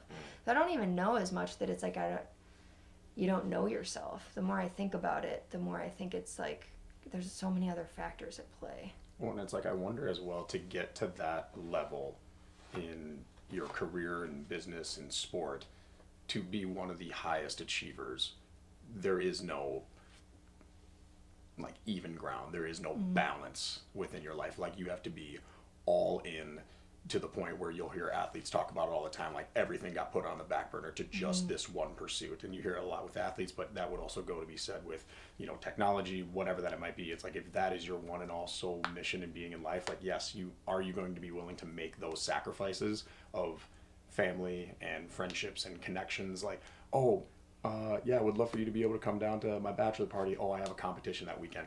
You're done. Like, I'm sorry, but this is my pursuit. And it's like, if you have friends and family that understand you and respect you and love you as that person, like, those ride or dies will still be with you to the end because they understand that. But for a lot of other people in your life, they might not understand that. And that's going to be really hard to be able to maintain those connections over the pursuit of your given career or whatever that might be. That was the one kind of thought I had. I was also very offended that you did not say that we were friends after we just had our little alto saxophone moment. We're friends. I see how it is. I was going to say other than you two. No, we're friends. We could definitely hang out. I'm looking for more friends, guys. Puppy playdates. Yeah, but I agree Troy with need what to get you. one. I agree with. True. I agree with what you said, and I think like I think back to college and how I feel like the majority of deep friendships come from probably precarious situations that you get yourself into repeatedly. People drink a lot in college. You get drunk with your best friends. You know what I mean? Like, not everybody, but a lot of the relationships that happen in college are in the niches that you're in, and then they happen after 10 p.m. And at 9:30, I was in bed, and I made friends inside of my sport group, but not that many, right? And Is just triple jump a very small team? no, it was definitely a me thing. I mean, like I said, I kept myself busy from 5:30 in the morning to 9 at night, and it's based back. I've kind of drawn it back to some childhood trauma of some bullshit. I got 2 separate times got screwed over by a girl in the friend group that we were in, and everybody turned against me, and I didn't have any friends. So there's lots of trauma walls up with me, with like female friendships, and then Was this like middle school, high school? once in middle school, once in high school. I'll give you the 3,000 review for the high school one. Took my best friend to Mexico with me for my brother's high school graduation because my parents are incredible and worked very hard to be able to provide us with really cool experiences. And she was dating a good friend of mine at the time, and she cheated on him while we were there. And then we came back, and I didn't know what to do because I didn't feel like it was my place to tell him, but also he deserves to know. So I confided in a couple of our girlfriends. I'm like, yo, you guys, like, this happened. I don't know what to do. They went to her. She said I was lying and turned all of them against me. And all the guys followed because the guys followed the girls. And I had no friends. Wow. Just burned. Fucking sucks. Yeah. Sorry. And so, like You're trying to do the right thing. but guess what? The universe always comes back around because not too many years, like I might have been our senior year, she did something and they ditched her and she had no friends. And I welcomed her back. Wow. That is usually not the ending of the story that you hear. No. That willingness to be able to forgive somebody. Yeah, I was like, I know how this feels. Yeah. I'm glad he didn't say something like, I thought gonna be cutthroat as fuck. No. Got, like, No. Yeah. And She we're came not to like, bar, no, like, you had karma. No. Regina George. Like, she yeah. just- No, but so I have a lot of walls around female friendships because of that. And that was the second time. And then male friendships were always difficult because I find it a lot easier to be friends with guys, but I don't think that I don't know, they'd often like me, and then we didn't fuck, and then they don't want to be friends anymore. I don't know, I hear that a lot too. It's so shitty. Well, yeah, because like, I mean, if you're a girl and you're friends with a guy, it's like you don't like.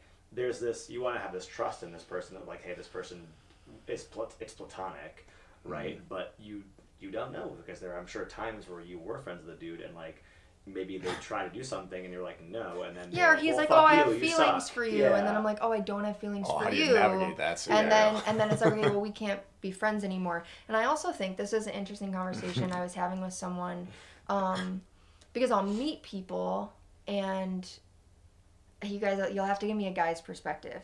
Cool. I get along really well with guys. I think it's because I grew up with my brother and all of his friends, and also I don't have any hesitancy like I think I do with women. I don't know. Maybe I don't care if you judge me or like what you're thinking of me, so I'm more able to authentically show up as myself. I never judge you. Thanks, Troy. But I also listen and like active in conversation, and I've run into this like, because I can give you my full attention and like can be charismatic and I'm hanging out with you, like it can appear as if how do I even there's like a like, level I'm of interest. interested Yeah, in there's a you. level of interest. Like I'm not, and I've run into this where people are like, and not recently, but how do I even put this? Like, you think I'm interested, so maybe you talk to someone and you're like, oh yeah, this girl's interested in me, and then I'm like, but I'm not. I'm literally just like, I'm literally just being nice. You know what I mean? Like I'm just listening to you. I'm literally just listening to you, and I'm engaging with you, and I'm Being a like human being. being an authentic human being, and for some reason, me doing that must mean that I'm interested in you. Like, why is that? So then I feel like the default is like, well, I can't fully be engaged with you because it might be perceived that I'm interested. Well, I wonder how that has now changed and altered, and especially for younger generations coming up, where the social interaction, the one-on-one, being able to understand that feeling, for lack of a better term, like vibe in the room, different mannerisms, the being physically close into space, eye contact, a lot of that, especially for younger generations coming up, I feel as though that's not nearly as present within those friendships. A lot of times you get to the introduction of technology and phones and social media, a lot of that conversation is being had now in a non-verbal and in-person context. And then so when you try to navigate different and potentially new friendships, or just, we'll put the broad term on it, a different relationship, that could be a business relationship or whatever that it might be, some people maybe have a little bit of hitch in their giddy up. They might slip a gear because they're like, oh, I haven't done this, or trying to navigate a new kind of conversation, especially for somebody that's a very good conversationalist and enjoys being able to have very present conversation and maintain eye contact and all of these things. It might be, I could understand for people that it's hard to kind of get a good, clear understanding of what that dynamic is in some instances. From my perspective, it's like, so guys, and this is just my perspective. This is generalizing. The average bro. The average bro. The average I think the average guy, maybe around like our age, and older for sure older, struggles with vulnerability. So I think there's this idea of like, let's say this guy is not outwardly like pursuing you right off the bat. Like typically, if a single guy, maybe like let's say they're at like a bar or whatever, like they pursue with an intent to like, oh, this girl's really cute, let me talk to her, right? It's this idea of like they're already making it a romantic situation. Let's say you start a friendship with a guy who's like not thinking of you in that way. Well, there's a lot less pressure there. So I think also the fact that you pay attention and like talk or like really engage, I think guys will sometimes like, oh my gosh, like they kind of like feel safe and like feel secure, whereas like they maybe wouldn't in the initial stages of a relationship or while they're pursuing someone. So they're able to actually like let their guard down and like actually talk and like be vulnerable for the first time because there's not that pressure of like romantic situation. But then that ability to be vulnerable and to have an emotional connection creates a romantic situation, because now they're like, oh my god, no one's ever listened to me like this before. And then versus like, and then you're like, well, I'm not like, you know what I mean? Well, like, how many guys are having that conversation? You know, like, hey, have you ever experienced this? You know, talking about your feelings and what your thoughts are. I feel like maybe for a lot of guys, they don't necessarily have those conversations as readily. So then when at least they get into a scenario where, oh, hey, here's this girl that is really fun to talk to and maybe share like-minded interests and whatever else, like, all right. And then you feel that level of intimacy kind of broached for the first time maybe in their life. I can imagine that's for like the first time. Like obviously if a guy does it repeatedly, let's say a person who's a little more comfortable with it, like they might not have that same reaction, but if it's a guy that maybe has never done that before and all of a sudden he's able to, maybe. And that's just a perspective. But do you think there's like an automatic, like if you're single and I'm single, or you think I'm single, like, do you think there's this like automatic drive to gauge whether or not this interaction is, I feel like it's automatically assumed that like if we don't really know each other, but I'm getting to know you, whether I'm at an event or like we just met or we're friends, like you're now gauging if this could be a thing.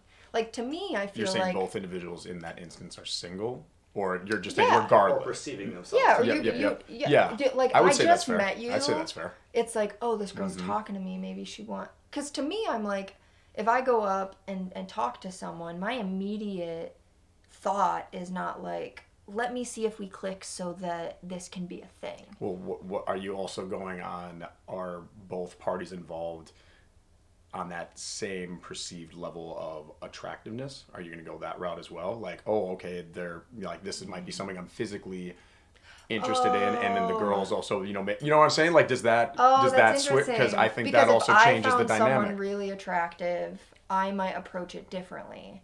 I think so. And so you're saying, but like, say I was looking at you and you're an attractive man, but say I didn't think you were an attractive man, and I approached this, I might think of the situation differently. I think it's definitely going to influence your behavior. Yeah. To a degree. But then if you were attracted to me, you might think differently than I'm thinking because our levels of attractiveness are different. Is that what you're saying? I mean, I think there's a lot of variables that are going into this 100%, fictitious 100%. scenario Yeah, that but are I'm like, you know, but no, it interested. is. Yeah. Because is there the physical dynamic at play? Do you find that person attractive? Do they potentially find you attractive? What is the setting that you find yourself in, that environment that you find in? Like if you're at a, morning coffee, business attire or something, that's a different vibe entirely than that of all of a sudden you're at the after dinner drink. You know what I mean? So there's a lot of different context dependent in there as well. Like if you perceive someone to, and you guys probably just said this, but like if you perceive someone to like find you attractive, then you're thinking of them in the same way, right? If you get the vibe or you feel like, oh, this person's like into me, then you're gonna be like, maybe I'm into them too. You know what I mean? Yeah. Versus maybe if it was just like a different conversation, different tone, you wouldn't feel necessarily that way. Well, but that's to say, like, plenty of people have platonic. Oh yeah. Relationships between the opposite sex, and it's not a big deal at all. Plenty of people are able to maintain that, but there definitely are those moments where it's like, oh, okay, I thought this was one thing, and now you're telling me that you've been in love with me for 4 months. You know what I mean? Yeah, so we're not going to watch Twilight this Friday now. Yeah. Or even just like a misrepresentation. I think the reason that I asked is because I think about like developing friendships and how like I feel like I connect really well with guys, but often they interpret me trying to be friends as something different, even though that is not my intention. And so I found it difficult because it's like, and outside of me walking up to you and being like, Croy, like, I'd love to hang out, not trying to fuck you, but like, can we just be friends? But like, it, and so that's, Well, that's something that I even forget how we started talking. To be honest, I forget how we started. Like probably through Todd. I feel like you just loved Todd so much at the gym, and then we ended up talking more, and then I often talk to people through my dogs. Right, and that's always been something where it's like I feel like we've always kind of had that like understanding of, but that's also like I never it just felt like very natural, and that's not something you get with people a lot, even like especially like across like the opposite sex, right? So it's like that I understand from that perspective that's going to be. Well, and that's tough. And then you like also if you have a personality that is very open and warm and you're very thoughtful, you're also very interested in that person, asking those questions, which is a big thing. That's a huge thing, like being an active listener and asking those questions of topics that they themselves are interested in. All of a sudden you're going to have those different like thoughts, feelings. You just are navigating that dynamic, I think, a lot differently than somebody who's just, you're talking to them and you'd rather watch paint dry. You're like, all right, well, this isn't going anywhere. Yeah. I could still find you attractive, but you're dull as shit. So like, can we just move on here? Because this is just boring, But then that also changes because they could have the personality side of things, but if you don't find them attractive, then you're obviously not going to have that. Many But it all comes down to having like a really cute dog that you can, navigate conversation. That's what I'm saying. Yeah. Just a little love sponge. So I feel like that's what dogs are. I'm gonna get a dog. You're lucky. So you're lucky you're dating someone because you don't have a cute dog to be a love sponge. Megan has a very cute dog, and I love him. What kind is it again? He's a golden doodle. He's like a mini golden doodle, but he's even minier than a mini. He's like set 20 pounds, but he was the smallest one out of his crew. His crew. His crew. I know. Not his litter. His crew. Oh yeah. Did you guys remember your dog's litter names? They didn't have them. See, mine had a litter name. It was Aisha. Aisha, and I switched that shit real quick. And it was spelled Aisha, and I even had to ask, like, how is that? And you named your dog Stevie after Stevie Nicks, right? Nope. Oh. Take two. Try again. Stevie Wonder. Nope. Your dog is not blind. Or maybe. I guess you didn't tell me, but she doesn't look blind. It's a girl? Yep. That was Stevie Popular Nicks. TV show. Oh, I'm not good with Schitt's Creek. There you go. Yeah, I would have never Nicks, guessed that. Stevie Wonder, Stevie Ray Vaughan. I don't know how many Stevies I don't know that show. Not many. But you love it. I once dated a girl who claimed that she was. No, I won't say that. Never mind. You have to say it now. She was like, I'm totally Alexis, and I had no concept of that because I never watched the show. But then when I would tell people, they'd be like, "Oh, that's not good." I was like, "Wait, what?" I was like, "Oh Was shit." she crazy? No, she In was. the No, show? she was In the great. show? Oh, in the show. That's actually no. Oh no, it was a lovely show. Anybody, I think that's. But like, what would that watch mean it. if you said Who you were was Alexis? Well, if someone what does that told mean? you, I'm Alexis. I'm Alexis, like Alexis is me. Oh God, put me on the spot She, like, here. let's go. The person that I'm talking about was fine. She was not weird or terrible. at all, You're but- like, my immediate thought when I think of Alexis from Schitt's Creek is like a little bit ditzy. She's got a heart of gold. She's really kind of caring. Is a very fashion oriented sense. Kind of think higher class because again the whole family comes from Money. from money, and now they're in again Schitt's Creek. But as you get to watch her character develop over the seasons, then you kind of get that stripped down raw version of her where initially she's just the classic. You would equate her to like, I don't know, fucking Paris Hilton or gonna something. think that. Like you're getting that idea in your mind But then of you what realize this girl there's is more like. layers underneath. Exactly. Yeah. And then over the course, you're like, oh my gosh, she's actually really sweet. She's still kind of goofy and ditzy. Doesn't necessarily have like a big like skill set or anything. Doesn't excel in any one particular area, but just has like a heart of gold. Is really funny. But she's very kind. Yeah. Always talks with her hands. Oh, She's yes. like, oh my god, ew. I'm a very Yeah. I'm a handsy Yeah. person. Yeah. Mhm. Well, we've been talking for about an hour and a half. Need a refill of Which coffee. is great. Yeah. Are you gonna sign off? Yeah. What do you want? I want to say something before I was because gonna let you do the final thoughts. Oh, well, Or just any thoughts. I wanted to touch back when we were talking about the CrossFit Games because I feel like this is an important message that can apply across a lot of different areas. But I had mentioned how leading up to the games, I never felt like I should go. I never thought that we would qualify. I never saw us as people that could be there. But actually being there and competing made me realize just how possible it was, right? Because I saw a lot of other teams and people who were like we were just as fit as, and so it completely changed my perspective, right? And coming out of the games, I felt like, oh my god, it was possible. I think I could go back. And I feel like that's a really important message, not just inside of like athletics, but I think we often like see people doing these things, whatever goals we have, whether it be like building in business or relationships or, inside of fitness. And it's like, man, I'm not that. There's no way I could do that. But I think so much of us are so much closer than we think because we are our own worst critics and we just don't have the perspective of that like self-belief that we actually belong there. And so that was really huge for me. And I mean, I've been injured, so I haven't been able to compete and go back, but I did end up leaving with this perspective of like, I thought for so long that I wasn't fit enough to do this thing, but I actually was, right? And it took me seeing it to actually be able to believe it. And so I don't know how to curate that belief. Oftentimes we have to see things in order to actually conceptualize them. But I just wonder if someone listening, has a big goal, but they have this self-doubt in their brain that's like, but there's no way I'm close to it. There's no way I belong, or I don't think that I'm capable enough. I'm not that person. I don't know, that you're probably closer than you think, and you're probably more capable than you think, because you're looking at someone who's further ahead than you, but that doesn't mean that you don't also belong or are capable. Does that make sense? Well, and that's a tricky thing, I think, especially for people who want to excel in a given area, is that you oftentimes are only ever comparing yourself to those who are perceived to be above you. Mm-hmm. You're never looking at your peer group. You're never looking at the people that you are already further than. Mm-hmm. You're only ever looking at, damn it, who's that one guy or gal out there that's going to beat me, or that could be better than me? And you're looking, and at that's a their tough final product. Because like you could be where, let's say, Kory, to use you as an example. I'm not even. Thank you, Ellen. I'm not even drinking. This is coffee. I swear to God, I just have a little bit. So to use you as an example. My dad always criticized my enunciation as early as like 4 years old. So,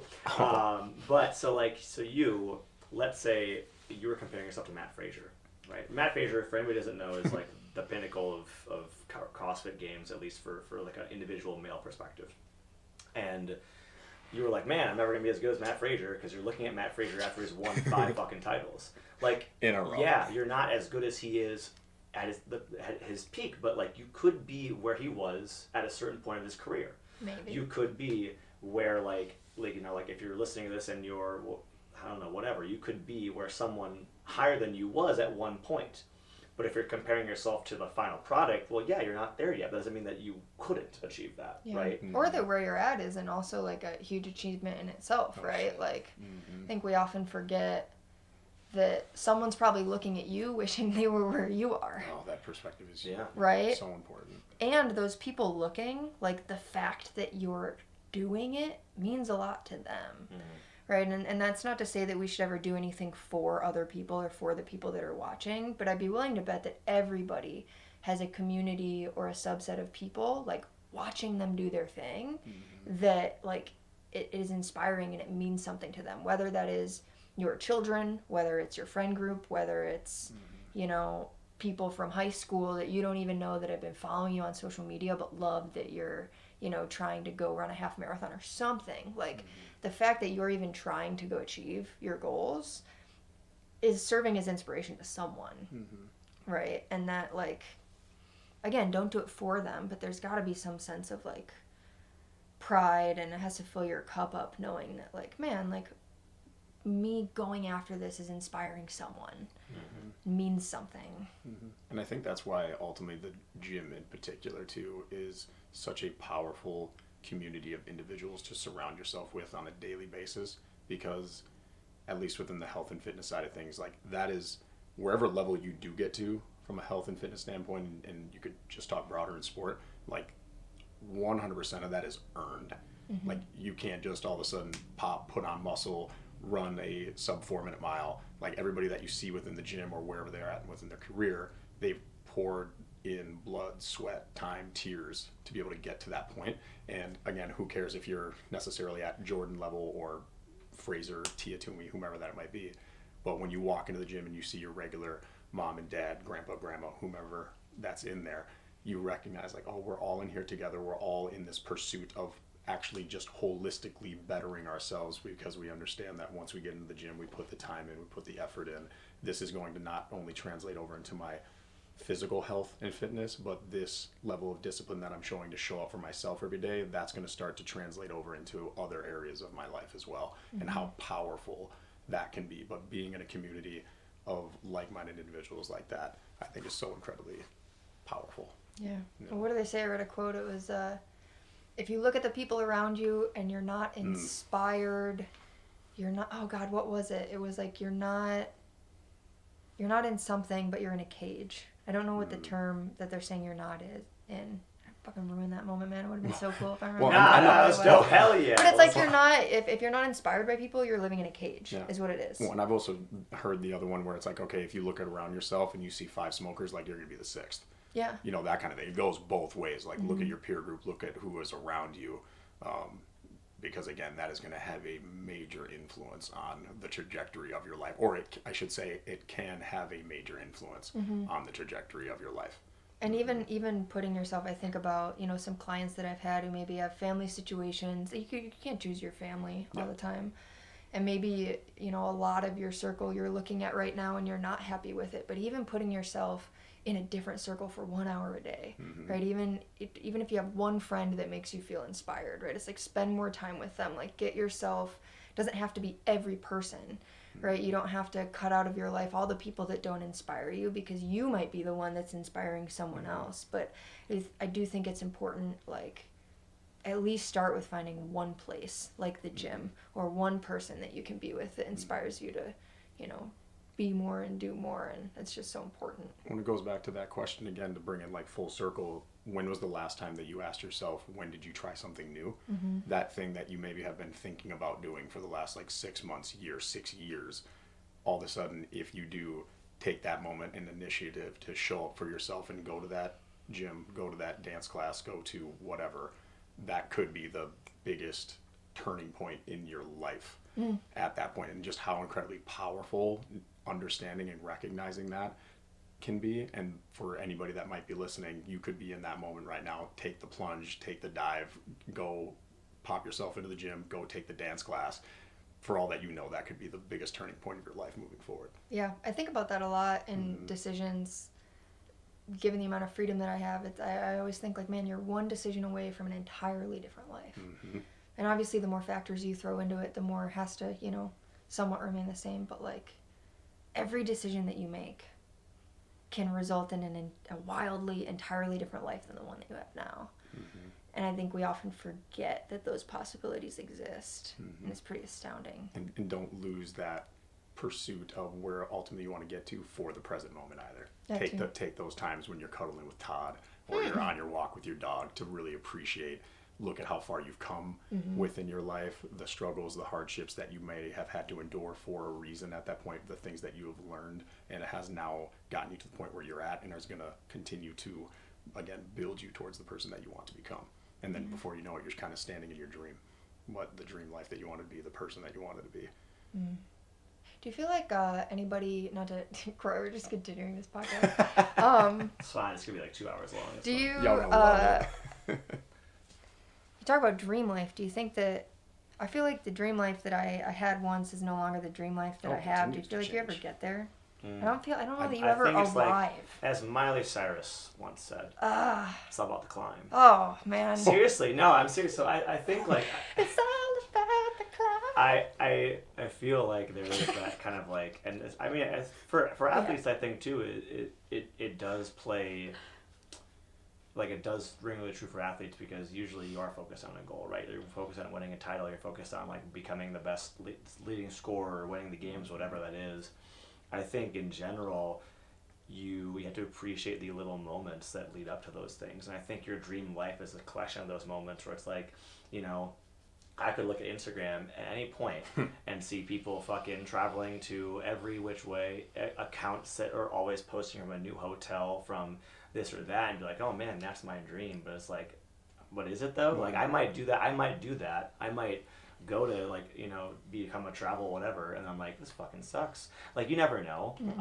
I see people that kind of strive for that one thing, but they don't take time to appreciate what they do have. But that's not to say that like, oh yeah, like if you're broke and you're doing it, like appreciate what you have, but the same thing, like you don't need what you think you do typically to like be happy, because there's always another thing to achieve. Like if you get a car, well there's well now you got a car, let's get a house. Okay, we got a house, and get a bigger house, or you get like that bathroom you wanted. Like you're always going to have something new to shoot for, and in a way that is kind of like liberating, because like you always do have a goal to shoot for. But at the same time, like if you find that like your desired outcome is, if you find that you're not appreciating anything else leading to that, well then like you don't have a dream life, like because you're going to be tired of it. There's plenty of people that, you know, that have what they call their dream life, but they still struggle.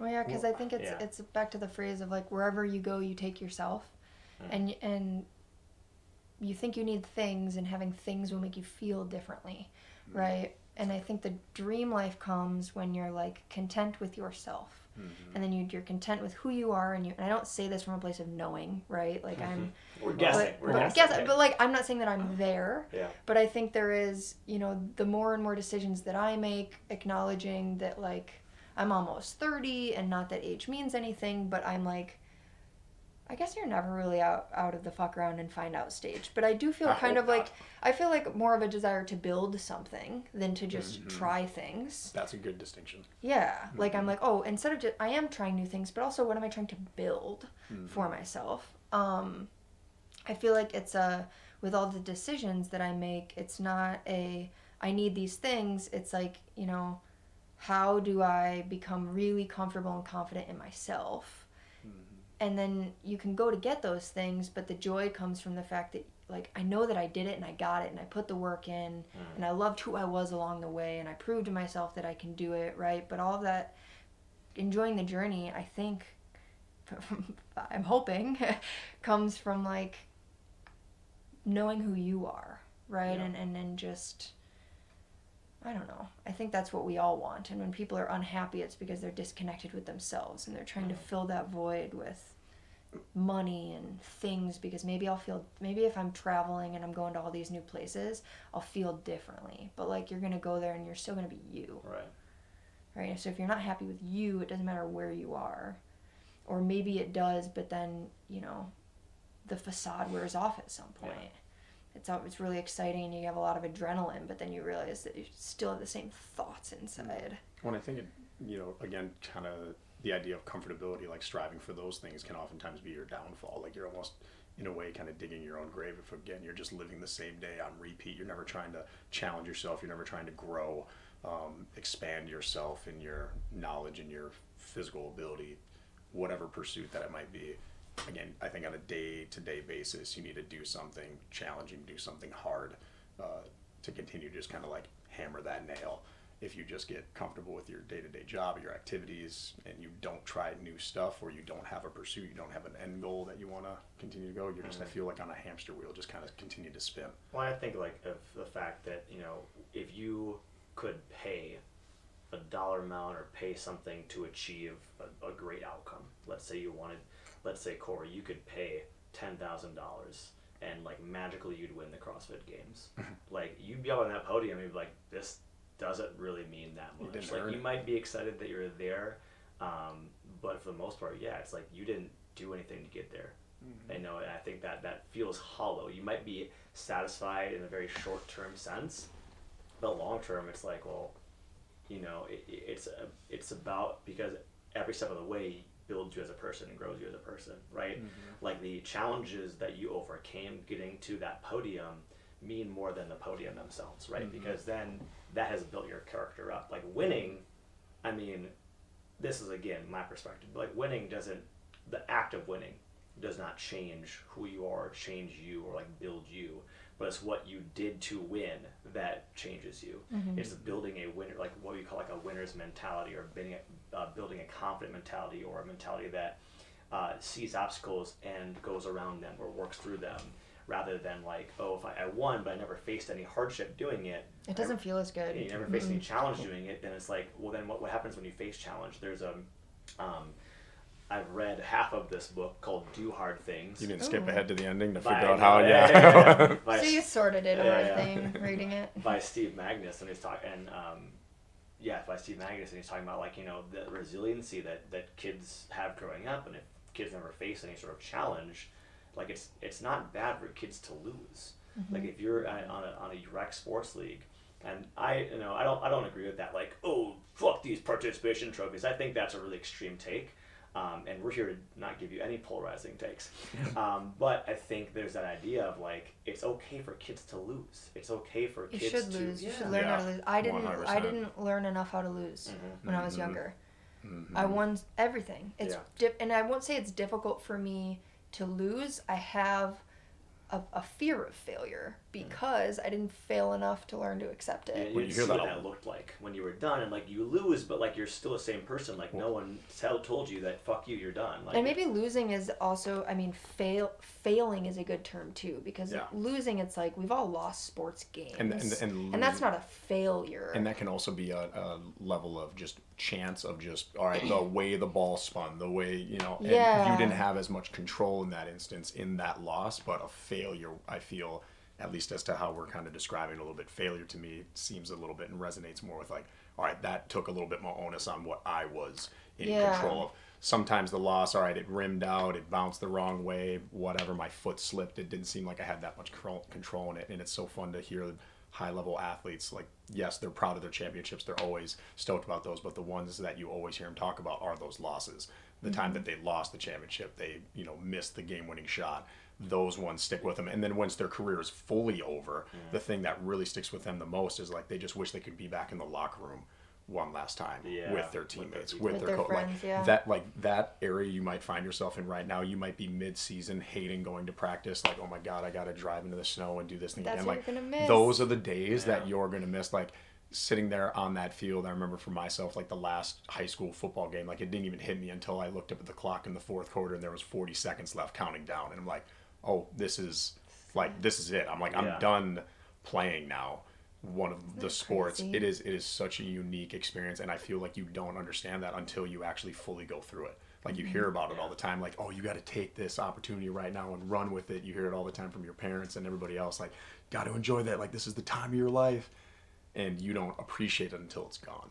Until it's just over. The things that really get me, like those, like Instagram stories or memes or whatever, when I see like, let's say like a losing team, and it's like this player stood in the field after the game, like their team had lost, so they stood on the field like watching the celebration of the winning team, and like I see, they always have that like confetti's falling down on their shoulders. But the player who lost is on the field like taking in that moment of like, I never wanted, like, I don't want to feel this way again, or like this is what happened. Like I think that always gives me chills, because I'm like, that person is the most dangerous motherfucker. Like the next season, motivated. Like that person is the most dangerous, because they're dealing with that, they're processing that loss, dealing with that failure, and it's like you're excited to see what that person is going to do, how they're going to turn that failure into the next season, like what work they put in.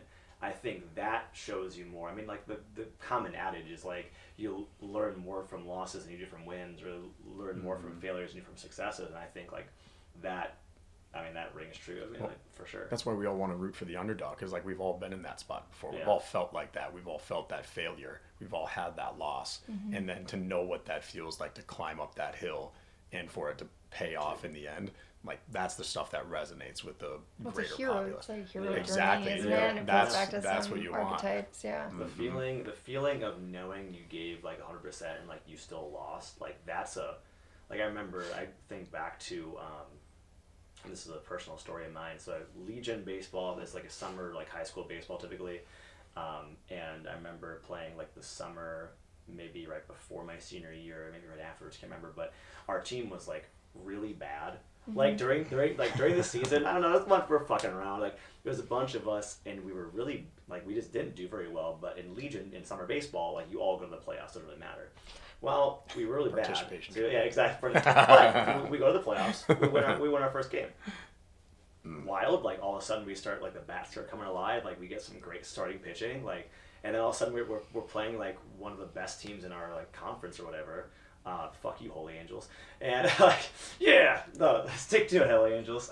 With guys that like later went to like the minor leagues. Like these guys are great. Yeah. And we beat them. It's like, the fuck? What? We're not supposed to beat them. That's awesome. And then so like we keep advancing, and then we're playing a team that has like, half their team are kids that are, because like it's an age limit. So half their team is playing in college. But it's the summer, so they're coming back and playing Legion baseball. But they're collegiate athletes. And like we're going back and forth, and we lose the game like 10-8, like 10 whatever, like by one run, and it's like this epic showdown. And it's like knowing that we literally gave our all and still lost. I think like that's a moment that we did not win, but that sticks out to me in my brain of like, holy shit, I'm getting chills thinking about it. It's like tried so hard, lost, but it's like, man, I look back on with fondness about that. Well, and I know for me personally, one thing that I've come to learn and appreciate more is being, again, very competitive. And it sounds like we were all very like-minded in that instance growing up and playing a variety of different sports still, even now obviously very physically active. But the idea as a kid was I'm going to go out and I'm going to play this game, and the one thing and the only thing I want to do is win. And if I lost, it was like the world was falling down. I hated losing, despised it, couldn't stand it. It would be PE gym class playing kickball, and if we lost, I was the kid that was like, you're supposed to be seated up nice and tall looking at the PE teacher, and I was the one that was like in the back, lying on my back, looking up at the ceiling like, fuck this, like whatever. I got called out like multiple times, and even it could be for anything.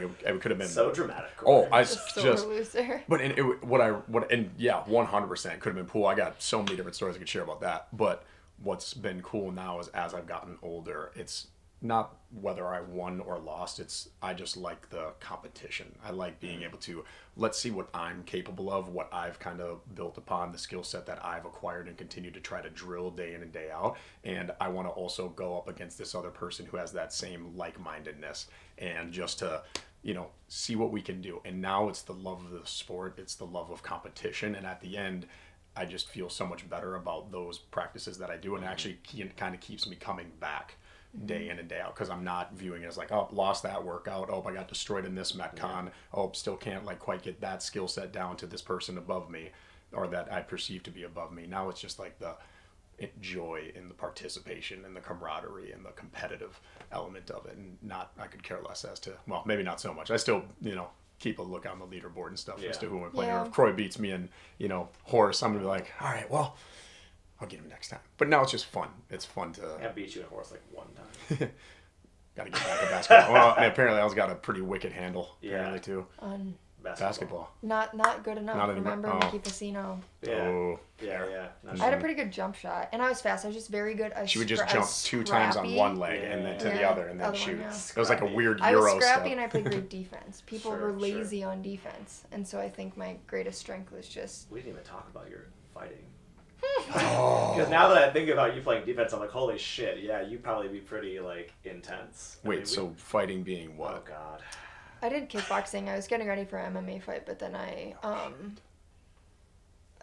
dealing with eating disorder stuff and weight cutting, and then I got a concussion, and so that I just ended all of that. But Kickboxing though in particular? That would be the next time you I was kickboxing, and then I was training for MMA. I just didn't have an MMA fight yet. And then come back and talk jiu-jitsu and all the other things. And... Yeah, so much more. Oh, God. But we should. It's 1:47. We could wrap this one up. Oh, it's actually more than that, too, because it counts down. Anyways. But yeah, so, Ellen, thank you for coming on. I really much appreciate that. It's the first guest, and it's been amazing. So, and you have any more closing thoughts? Clothing Do you have any more clothing thoughts? I don't have many thoughts about clothing. I'm trying to be more fashionable. But, you know. Sweatpants are a good look. So it's very cozy. We're all very cozy. So. I feel like I don't know that I could say anything that's not going to spur another 20 minutes of conversation. So thanks for having me. I was thinking, I was like, man, I really like this. I come do this all the You're time. going to be a recurring guest. Yeah. You'll be front of the show, Ellen Renk. Ooh, love that. Bam.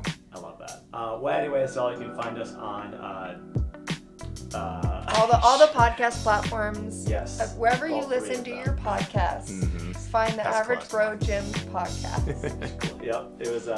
We've got Spotify, of course, or Apple Podcasts, and YouTube, where we're gonna upload the video. You can also find us on X, which is formerly known as Twitter. I still can't call it X. It's always going to be Twitter. Bros Gym Pod. I'm only calling it X because I have to. I know. Well, I don't have to. I guess I could call I it still Twitter. call it Twitter. But Average Bros, ABG, Bros Gym Pod. You can find us on Instagram, Average Bros Gym Podcast. And then you can also find us on Facebook and all the things. What's the other one we can find us on? Average Bros Gym Podcast. I think that's it. Email us. There we go. At Average Bros Gym Pods. Fuck. Average Bros Gym Podcast at gmail.com. We look forward to answering your questions. Send us Q&A. We love doing Q&A videos. That's fun. And that's it. So from all of us here in my room. This is the best Minnesota goodbye podcast closing. Wow. Yeah. Closing. I'm not even going to say anything because ever heard. I can't speak well. Okay, thank you for listening. Goodbye. Bye.